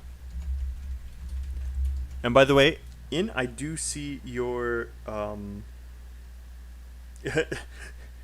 is Man vs. Wild a nature documentary? I see it as a reality TV show. Oh man, is it? I need to ask another native speaker about that. I don't think it's a nature documentary. I think that's a survival reality show. But before we get onto that, I do want to point this out. I have is present perfect. But after this, everything else, so who hasn't is also present perfect. But everything else is going to be a different type of grammar. So this is present simple, this is past simple, this is past simple, and this is past simple. Many students get present perfect wrong because we use it in a lot of different situations. For here, we use it in our life experience. However, we don't use it for very long. Most of our details are going to be in past simple if we're talking about present perfect. Okay, and just for your vocabulary, I am going to add this maybe as a new section. Let me also put In's question up. Yeah, our planet, Survivor. Survivor is not a nature documentary. Okay, I am so glad you guys have come to this vocabulary class because I am going to teach you something.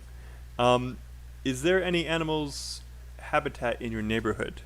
Ooh, I like that one, Jesse. You are a super student. Thank you so much for putting that in. We are going to answer it, but first I need to set the record straight. I need to teach you guys something. So there's a difference between a nature documentary, a film whose job it is to educate people about some aspect of nature, versus a survival reality show. A show where a person tries to survive in the wild. Yeah.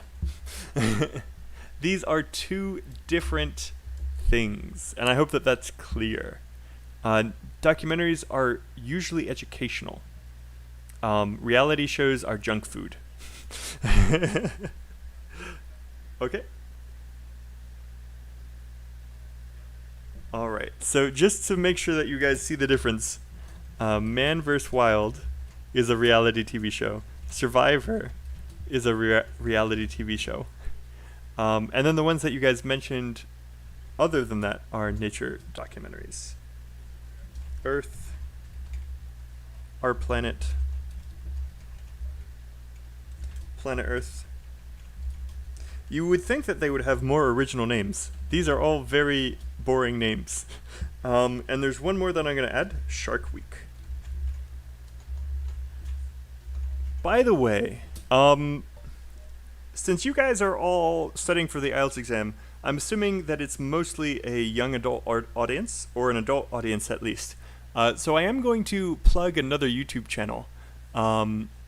This one is called Z Frank.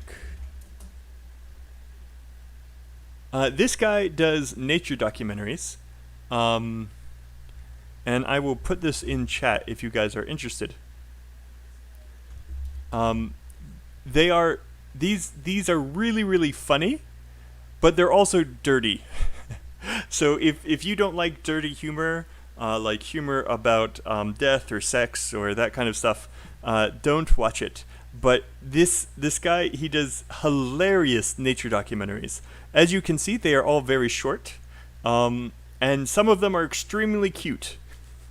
There are just so many, and they're hilarious. And they're all in English. So if you guys love nature and want to check it out, I do recommend this channel. Okay. So, by the way, if you guys want recommendations of TV shows or YouTube channels, like just as part of these classes, just let us know in the chat or in the comments. And I have watched a ton of TV, and I have watched a ton of YouTube. So if you guys want recommendations, just ask, and I can give you a recommendation for whatever you like. Okay. So let's go up here to answer the question from Jesse. Again, Jesse, thank you so much for this. And anyone else can answer this as well. Let's first fix the grammar really fast. It's a small thing, plurals. Just like from Saturday, Jesse. Plurals, no! Are there any animal habitats in your neighborhood? This is a little bit of a... So if you answer with this vocabulary, it's good. But you actually probably won't see this word in the IELTS speaking, because it is kind of niche. Like, if you use it, it's a 7 or an 8 word. But the questions are meant to be answered by anybody. So you would probably have a different question. It would probably be something a little bit along the lines of, what animals can be found in your neighborhood? So again, this is a little bit more likely to be seen, just because lower level students would be able to understand it. Can you guys give me some answers for this? And by the way, is there a difference between wild animals and tame animals? Oh, that's a good one. Wild versus tame. So I'll give you guys a minute to try to answer this question. What animals can be found in your neighborhood? Answer this in chat and we'll talk about it while I add a couple more vocabulary terms up here. Again, the question is, what animals can be found in your neighborhood? Please answer this in chat. And after this one, we're going to move to part 3, because I know that's what you guys really want to work on. Okay. Wild animals versus tame versus domesticated versus a pet. So wild animals live in the wild, usually afraid of humans, can be dangerous. Tame, a wild animal that is used to humans,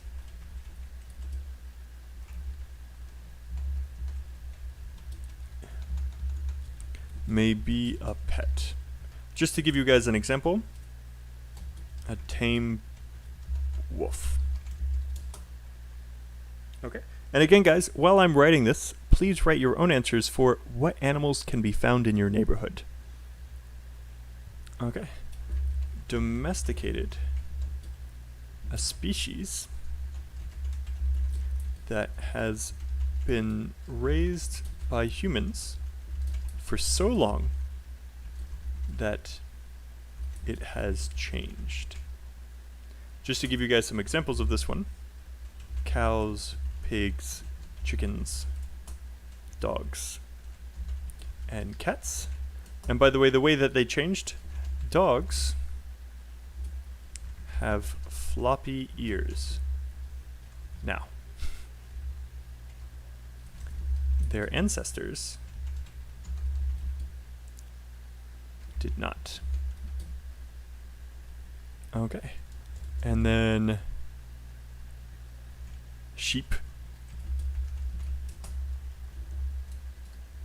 Domesticated sheep have been proven to be dumber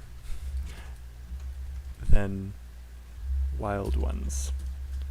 They literally have smaller brains. Did you learn something new? I bet you Raghav didn't learn something new. Did the rest of you guys learn something new? And then a pet. An animal that is a companion. A bird, dog, cat, alligator. Yes, people do have pet alligators. I don't understand. My brother and sister are right now living in North Carolina, which is the state on the east coast of America, underneath Virginia. So it goes Washington, D.C., and then Virginia, and then North Carolina. North Carolina has alligators. And because of that, I will never go swimming in North Carolina. I do not want to get eaten. Alligators are scary. By the way, one more thing. And MRK says elephants can be tamed. Yes, they can. Let's put that in. But they cannot. But they haven't been domesticated. Just to give you guys one more example here. Wild animals, zebras, domesticated animals, horses. So zebras cannot be tamed. Horses can. Oh, that reminds me. One more English thing, if you guys like this kind of stuff. Cat tier list. There we go. If you guys like cats, this guy does a really good... Oh no, an ad. Why is there an ad? Ugh, disgusting. Terrible. How dare they? Let me throw this into the chat. Yeah, but this guy does another great thing for that. All right, so let's go back here. Really fast. This is not true for all languages, but in Chinese, I know that they have a problem because alligators and crocodiles are different animals. But in Chinese, they have the same word. It's the same with mouse and rat are different animals.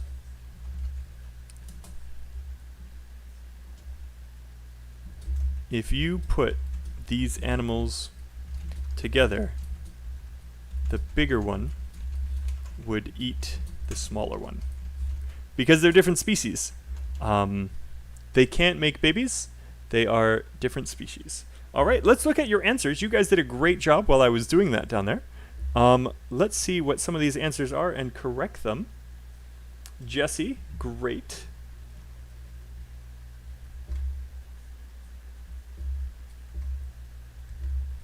Jesse's answer.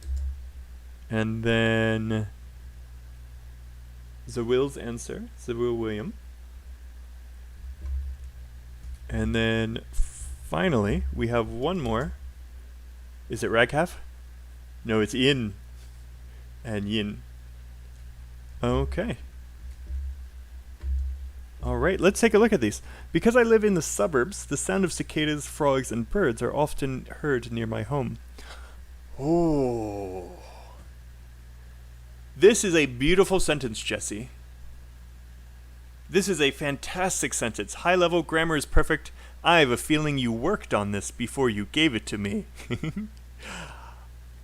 But we need to change it a little bit. Not the grammar, not the vocab. We need to make it a little bit more directly connected to the sentence. I'm going to add a sentence before your super one to make it better. What animals can be found near your neighborhood? There are tons. Because I live in the suburbs, the sounds of cicadas, frogs, and birds are often heard near my home. So this is something I want everyone to realize. In English, we are very direct. And this is different from many different cultures and languages. When you are asked a question, you need to directly answer the question first and then give supporting details. So even though Jesse's answer was beautiful, this is a high-level, excellent sentence. But because in my head, as a listener, I need to make a jump. I need to make a logical jump between what animals are found in your neighborhood, and then because I live in the suburbs, the sounds of these animals are heard. They aren't directly connected. I have a nice little phrase to help people because it's very funny and easy to remember. When you guys are studying English, you guys need to always remember that English readers and English listeners, so the people who listen to you speak or the people who read your writing, they are stupid. English readers and English listeners are idiots. If you do not clearly say a connection, there is no connection.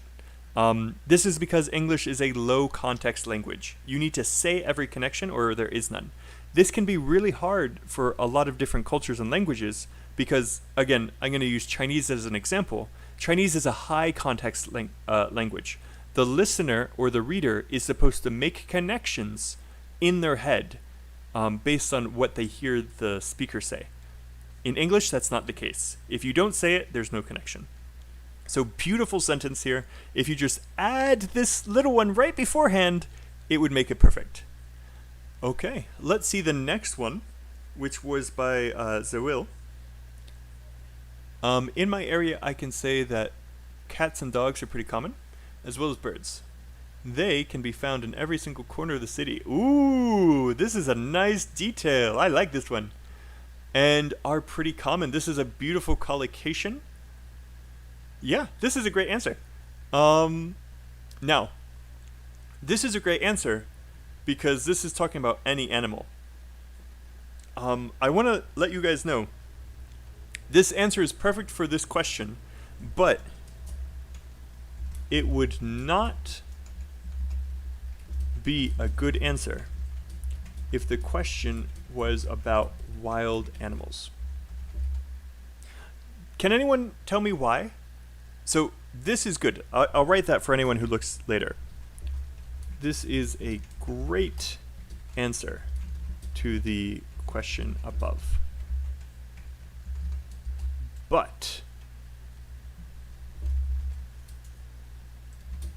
it would not be good if the question was about wild animals. Because this is talking about animals in general, but cats and dogs are not wild animals. Something that you guys need to listen to when you're doing this test. Are they talking about animals in general? Are they talking about animals in your neighborhood? Or are they talking about wild animals in your neighborhood? You need to make sure you answer the right one because this would be off topic.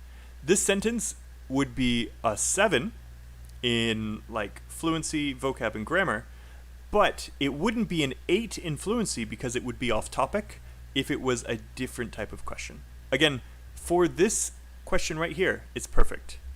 For a question about wild animals, it's not good, or it's not perfect. It's good, but it's not perfect. Okay, finally, let's look at the next one. Bai says, but he was talking about stray dogs, which were wild animals. Okay, it's a little bit tricky, but stray dogs are still domesticated. So they're not really wild animals. When I say a wild animal in English, I am talking about a tiger, a lion, a wolf, a bear, a raccoon. Dogs that are stray are still domesticated, but they're not tame. I know it's a little bit confusing, but stray dogs are not exactly wild animals, because we already changed them. We changed the genetics of the dogs, so they are domesticated. Okay. So, Bai, that was a really good question to ask. That was a really good question to ask.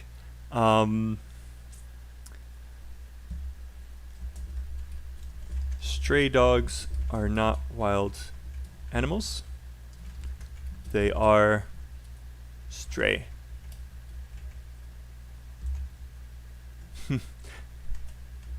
Domesticated animals.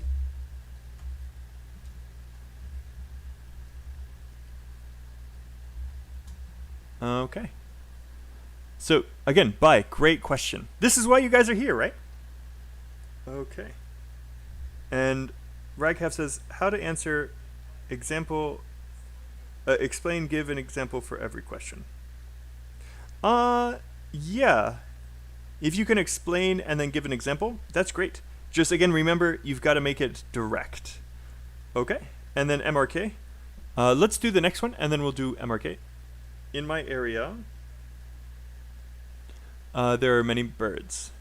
So good job not repeating neighborhood.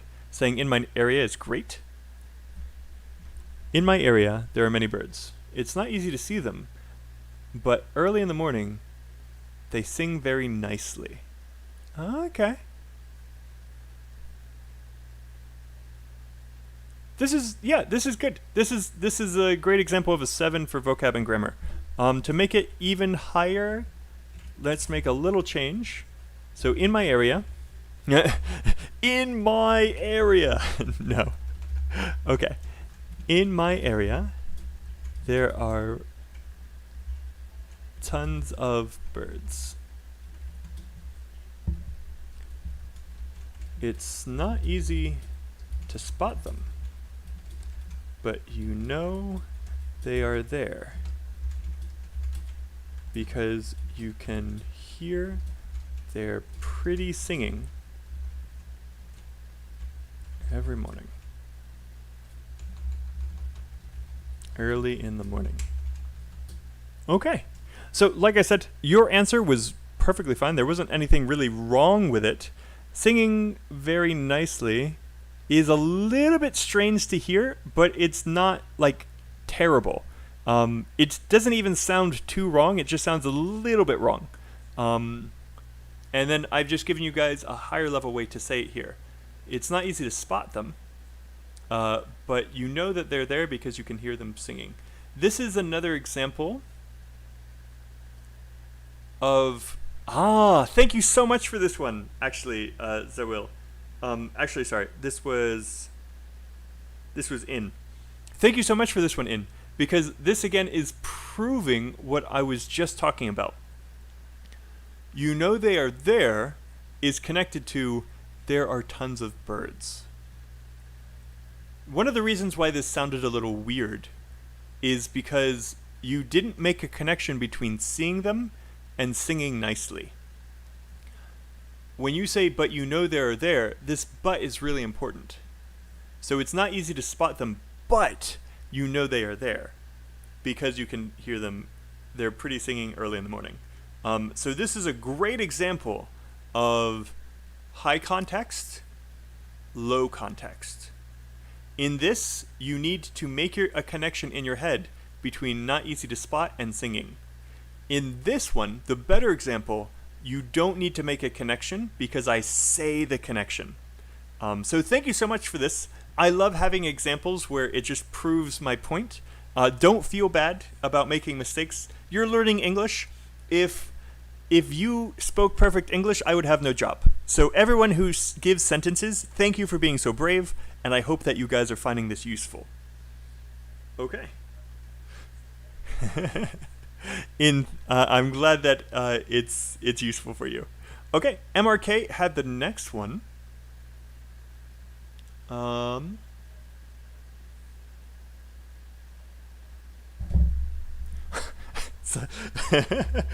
then we're definitely going to do Ziwa Williams, and then we'll move to part 3. Yes. Okay. Okay.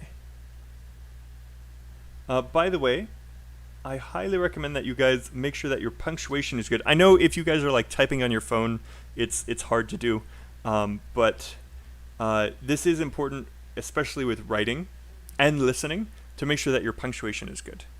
So I see a number of animals in the vicinity of my neighborhood. Okay. These animals include stray dogs, cats, and birds. Okay. No, this is on point and it's nice. In the vicinity of my neighborhood is high level and you used it correctly. Be careful. I always say this to everyone. Be careful when you're learning new words because a lot of people learn a new word but don't learn the collocations or how to use it correctly. And it lowers their vocab score because they're trying but they fail. But yeah, this was used correctly. Yeah, I can see a number of animals in the vicinity. These include stray dogs, cats, and birds. The thing is, this answer is kind of short. You have your answer, and it's very thorough, but it will take you maybe 10 seconds to say these two sentences, probably less. So be careful. There's nothing wrong with having a short answer. You just need to expect for the examiner to ask you a question. Because this is section 1, because this is part 1 of the speaking class, because this is part 1 of the speaking exam, they will only answer one question. They will only ask you one question. Maybe they will say, why? So if your answer is too short, they will ask a follow-up question. This one is short, but again, that's not necessarily a bad thing as long as you can answer the next question. Okay. Dogs and cats in Istanbul are very nice and adorable guys. Nice. You might want to kidnap them if you see one. We're going to change this to 1 if you see one. Okay. This is very funny. There's one minor problem though. Is Istanbul your neighborhood? Is all of Istanbul your neighborhood? Do you live in a palace outside of Istanbul? If you do you want someone to teach you English? I'm very expensive. So this is something a really common mistake that I see. Oh, I see. Well, it's also an answer. So well, thank you for putting this forward, and I'm glad that you have good dogs there. If anyone has taken any of my classes before or listened to other live streams, you guys probably know that I'm afraid of dogs.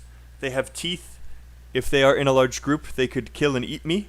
So I understand why people love dogs, but when I was living in China, I was afraid of going into the countryside because there were wild dogs there. And when my sister lived out in New Mexico, out west in America, there's a state called New Mexico, and there were Indian reservations, and there were lots of wild dogs there. And she told me about a time when one of her fellow teachers, she was a teacher there, one of her coworkers was going on a run in the mountains, and this huge pack of dogs surrounded him. And he knew that he was going to die unless he acted. And there was one dog, it was the alpha dog, the leader of the group, and it went up to bite at him and he kicked it. And then they dispersed. But I would probably be dead in that situation. Dogs are super scary to me. I am so glad that in Istanbul you have adorable dogs. So let me know in chat if dogs are scary or if you love dogs. I do want a dog, but I want a big dog to protect me from other dogs. That's my dream. Okay. Great job here, guys. Really, really good. Thank you for being so active again. You guys are fantastic. We're going to do one more section really fast. By the way, speaking part 2, not going to spend too much time there. Let's just do some speaking part 3s. So these are high-level sentences. These are high-level questions that they will ask you about this topic in general. So let's just steal a couple from up here. One thing most students don't realize is that there's actually a lot of overlap.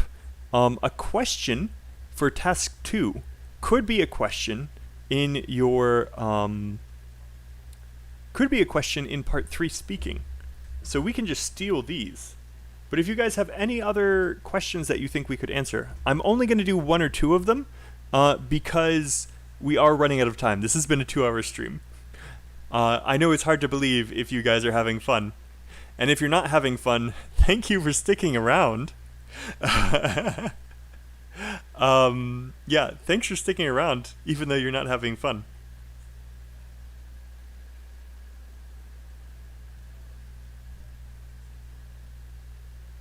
Wow, In is saying that she loved the dogs in Istanbul, and Bai says you're 100% a dog lover. Don't apologize. It's fine. I'm the weird one. And it's not like I've ever been bit by a dog. It's just when I was a kid, I would go to my friends' houses and their dogs would chase me, and I would run away, which meant that they would chase me. I just never learned how to deal with dogs. I grew up with a cat. I loved my cat. Yes. So you guys are so lucky in Istanbul that you have such well-behaved dogs. Now, to be fair, when I lived in China, the city dogs were nice. It was the dogs in the countryside that you had to be careful of. Yeah. Okay. So, do you believe countries should be required to recycle? This is a question you may have to answer. What are some of the effects of cutting down virgin forests?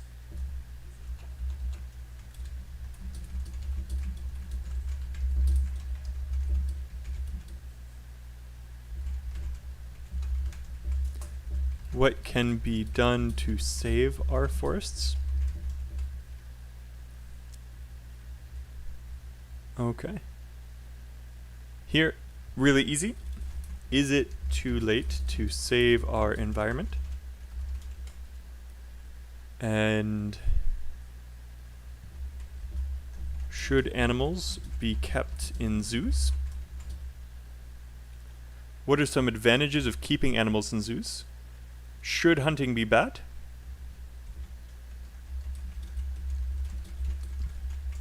Okay. What are some more questions, guys? We stole these from up top, and you guys came up with most of these, which was great. What are some more questions we may have to answer?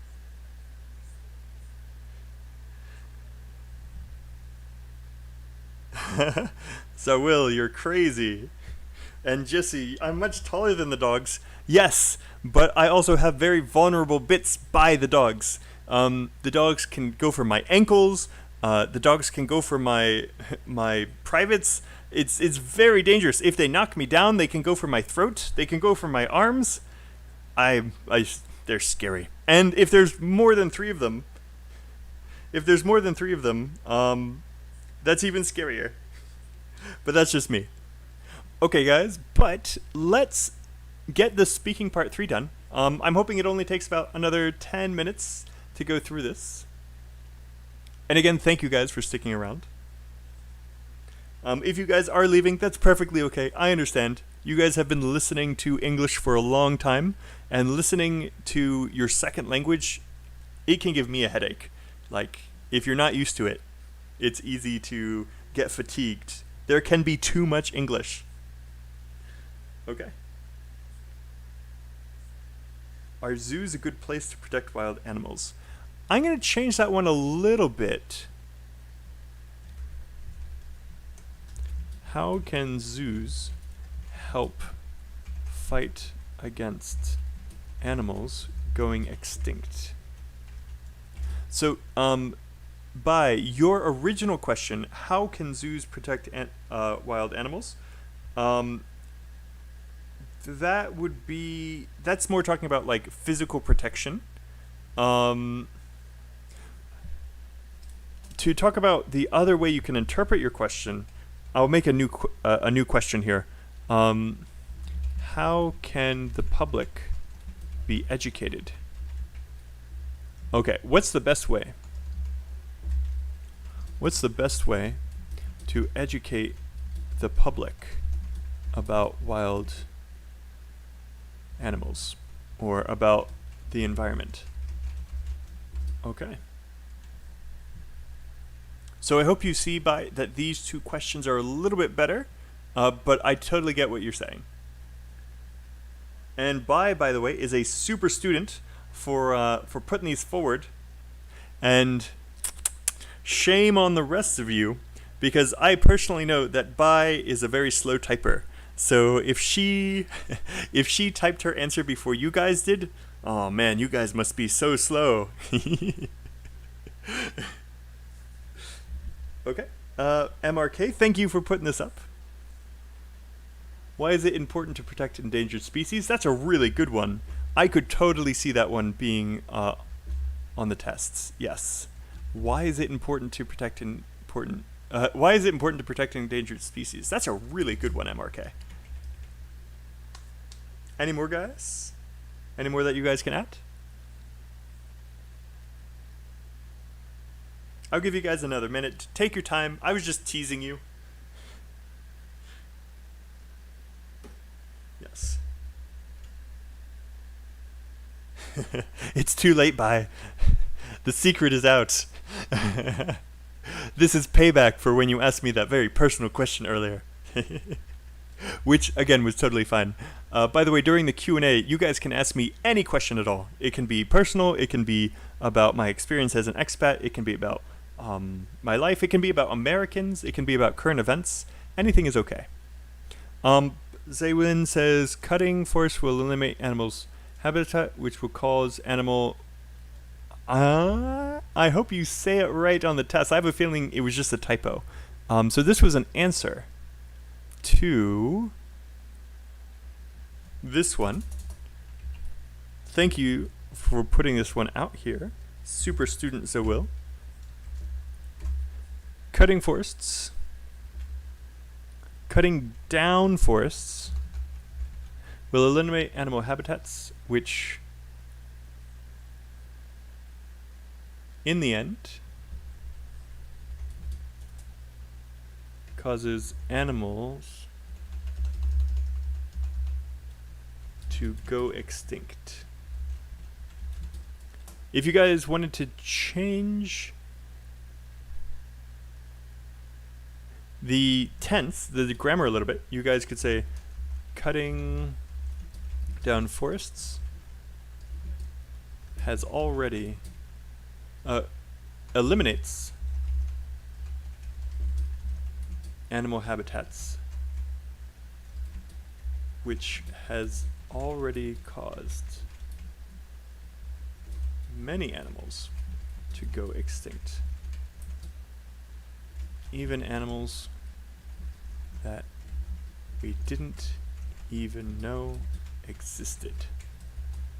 Okay, really good answer. Just a few little grammar things to change.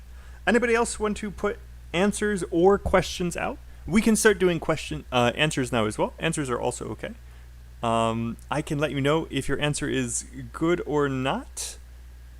And of course I can put my own up, but I prefer helping you guys out with your own grammar problems and vocab problems.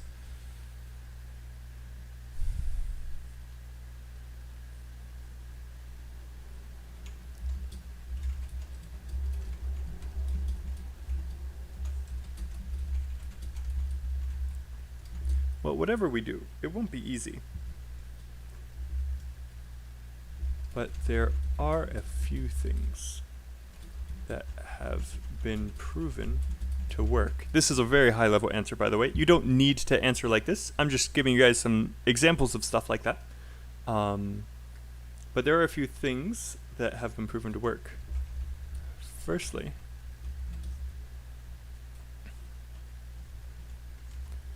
we need to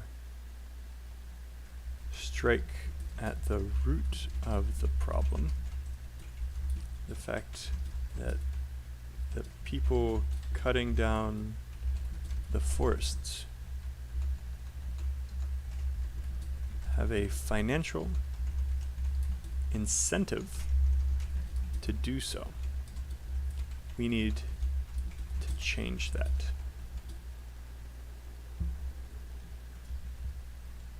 We can pay them to guard the forest and maintain it, like they've done in several countries in Africa. Okay, I'm just writing this down because I'm waiting for you guys to have your own answers to these. Again, remember, if you don't know what the questions are, we do have them in the description. Oh no, it disappeared.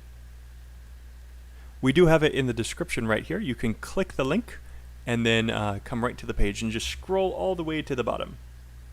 And you can see all the questions that we have. Any more answers or questions here? Just to go over them so that in case you're only doing the live stream, do you believe that countries should be required to recycle more? What are some of the effects of cutting down forests? What can be done to save our forests? And I have a very high level answer here. Let me highlight the good collocations. Need to strike at the root of the problem. There are a few things that have proven to work. Whatever we do, it won't be easy.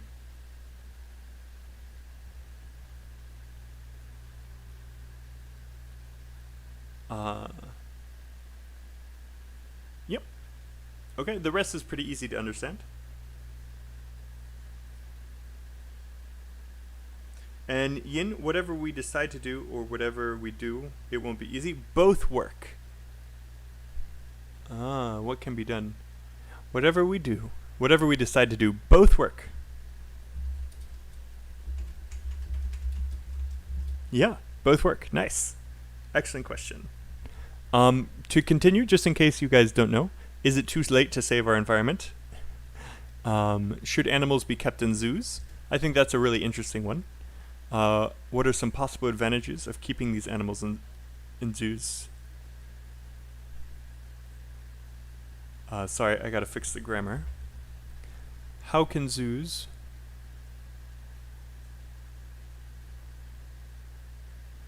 Oh, no, it was right before. Sorry. How can zoos help fight against animals going extinct? What's the best way to educate people about wild animals in the environment? Should hunting be banned? And why is it important to protect endangered species? Okay.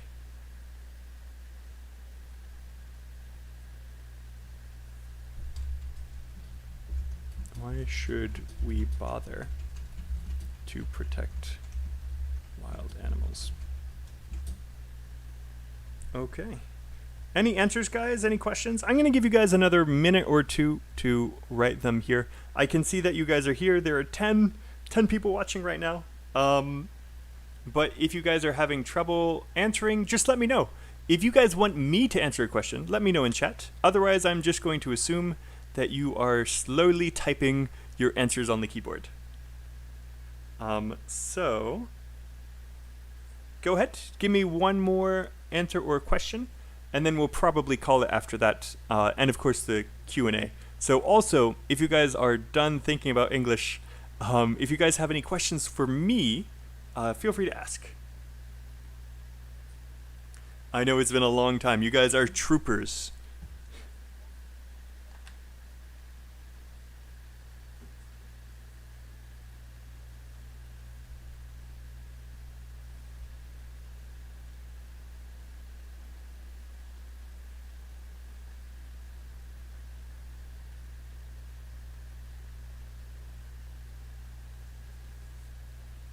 Man, and 12 likes. Thank you so much for all the likes, by the way, guys. Okay. It looks like more than 2 hours is too long. So next time, I'm going to try to make sure that we get to the speaking first, even though I do think that doing the vocabulary, that doing the writing stuff is equally important. You guys have been fantastic here. I'm assuming that no one has any questions that they want me to answer, or they're trying to write their own answers. I know that these are tough questions, so if you guys want, so yeah, go ahead and ask. Just one last thing I want to say. If you guys want to come up with your own answers to these questions, because I know that thinking about it immediately is a little bit tough. So if you guys want to come up with your own answers to these questions and put them in the comments of this video, me and Phil will be more than happy to go back and tell you if it was okay or not. But yeah, bye. Go ahead. Give me your question.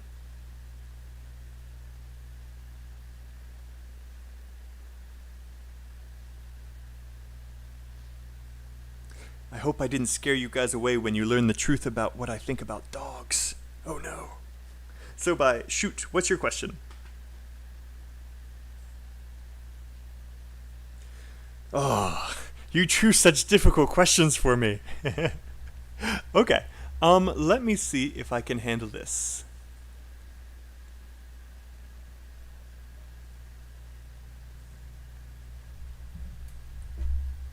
All right. So what's the difference between environmental protection and conservation? They are very similar.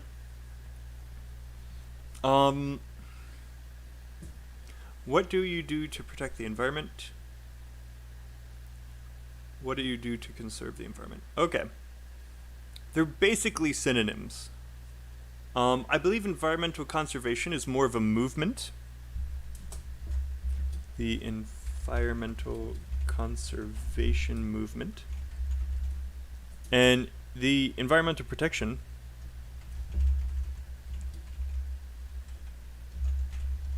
is something that you or the government does. Personal questions are perfectly fine. I may tease you guys, and tell me if you guys don't like that. I'll make sure that I don't tease you individually on the next live stream if it makes you uncomfortable or if you don't like it. But I tease you guys, and you guys can tease me too. People have been doing it in previous live streams. It's totally cool. This is a safe place. All is good. And personal questions are also okay. Some examples for is the EPA in the US, which is the Environmental Protection Agency. And then the environmental conservation movement, like the Sierra Club, is a conservation organization. So environmental protection is more specific. It is something that is done. Environmental conservation can also be done, but we more often collocate it with like a movement. So you would probably say the question, what can be done, or what can you do to protect the environment? And then up here, for environmental conservation, I would probably say, how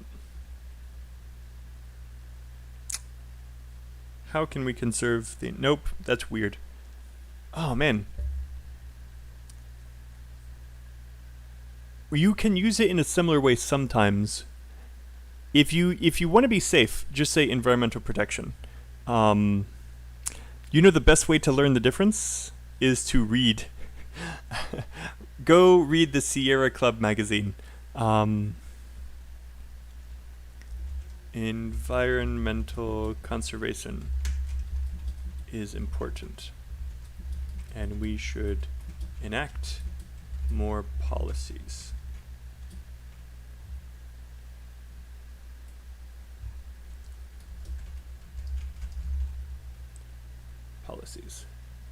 Okay, yeah, thanks for that super difficult question, Bai.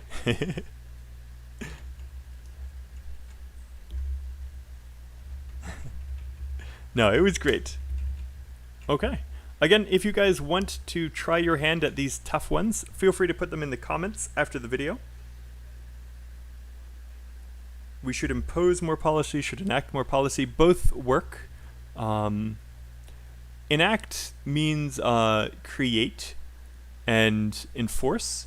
Impose is done against someone or something.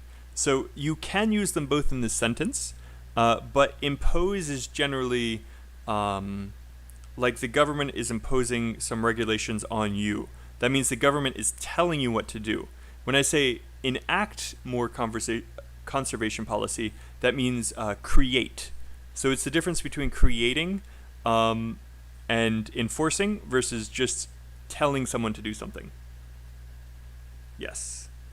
Good question as well, Fan Tran. Good to see you there. All right, guys.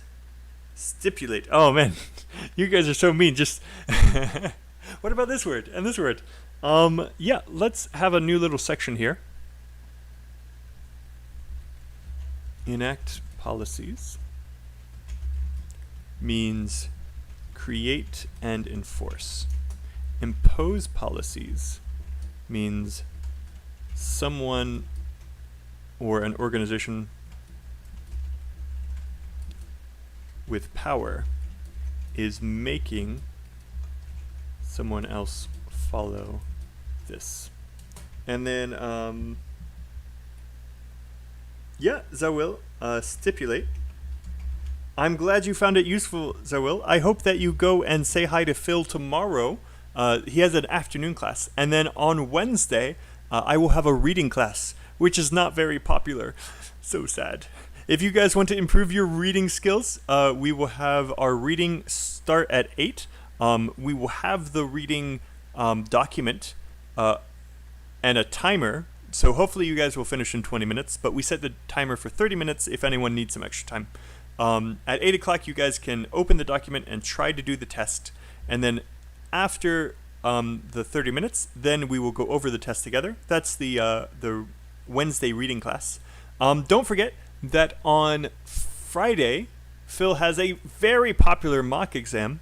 He actually did 2.5 hours of the mock exam on last Friday. It was super popular. So many people showed up. It had so many likes. It had a lot more likes than my video. I got very jealous. And then, so sorry, that is on Friday. So Monday, Tuesday, Wednesday. Yep, Friday is the full mock exam.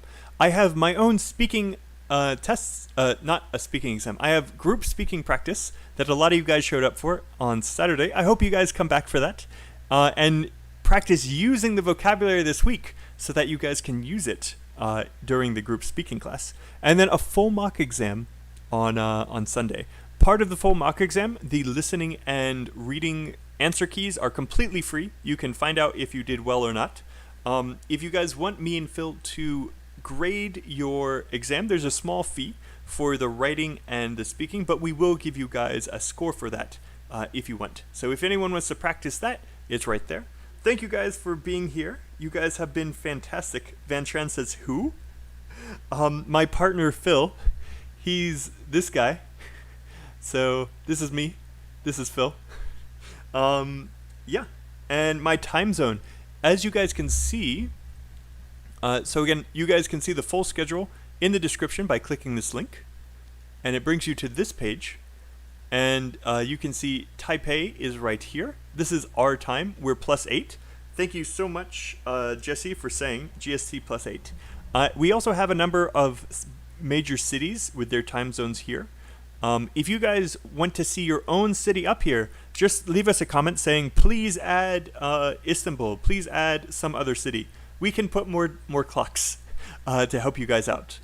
You can see right now it's 10:30 in Taipei, and it's 4:30 in Cairo, and 9:30 in Ho Chi Minh, and 7:30 in New Delhi. Okay. You guys have been awesome. Thank you for being here. You guys have been fantastic students. And yeah. Enjoy the rest of your evenings. Thanks for sticking around. I'll see you guys on Wednesday if you guys come for reading. Bye, everybody.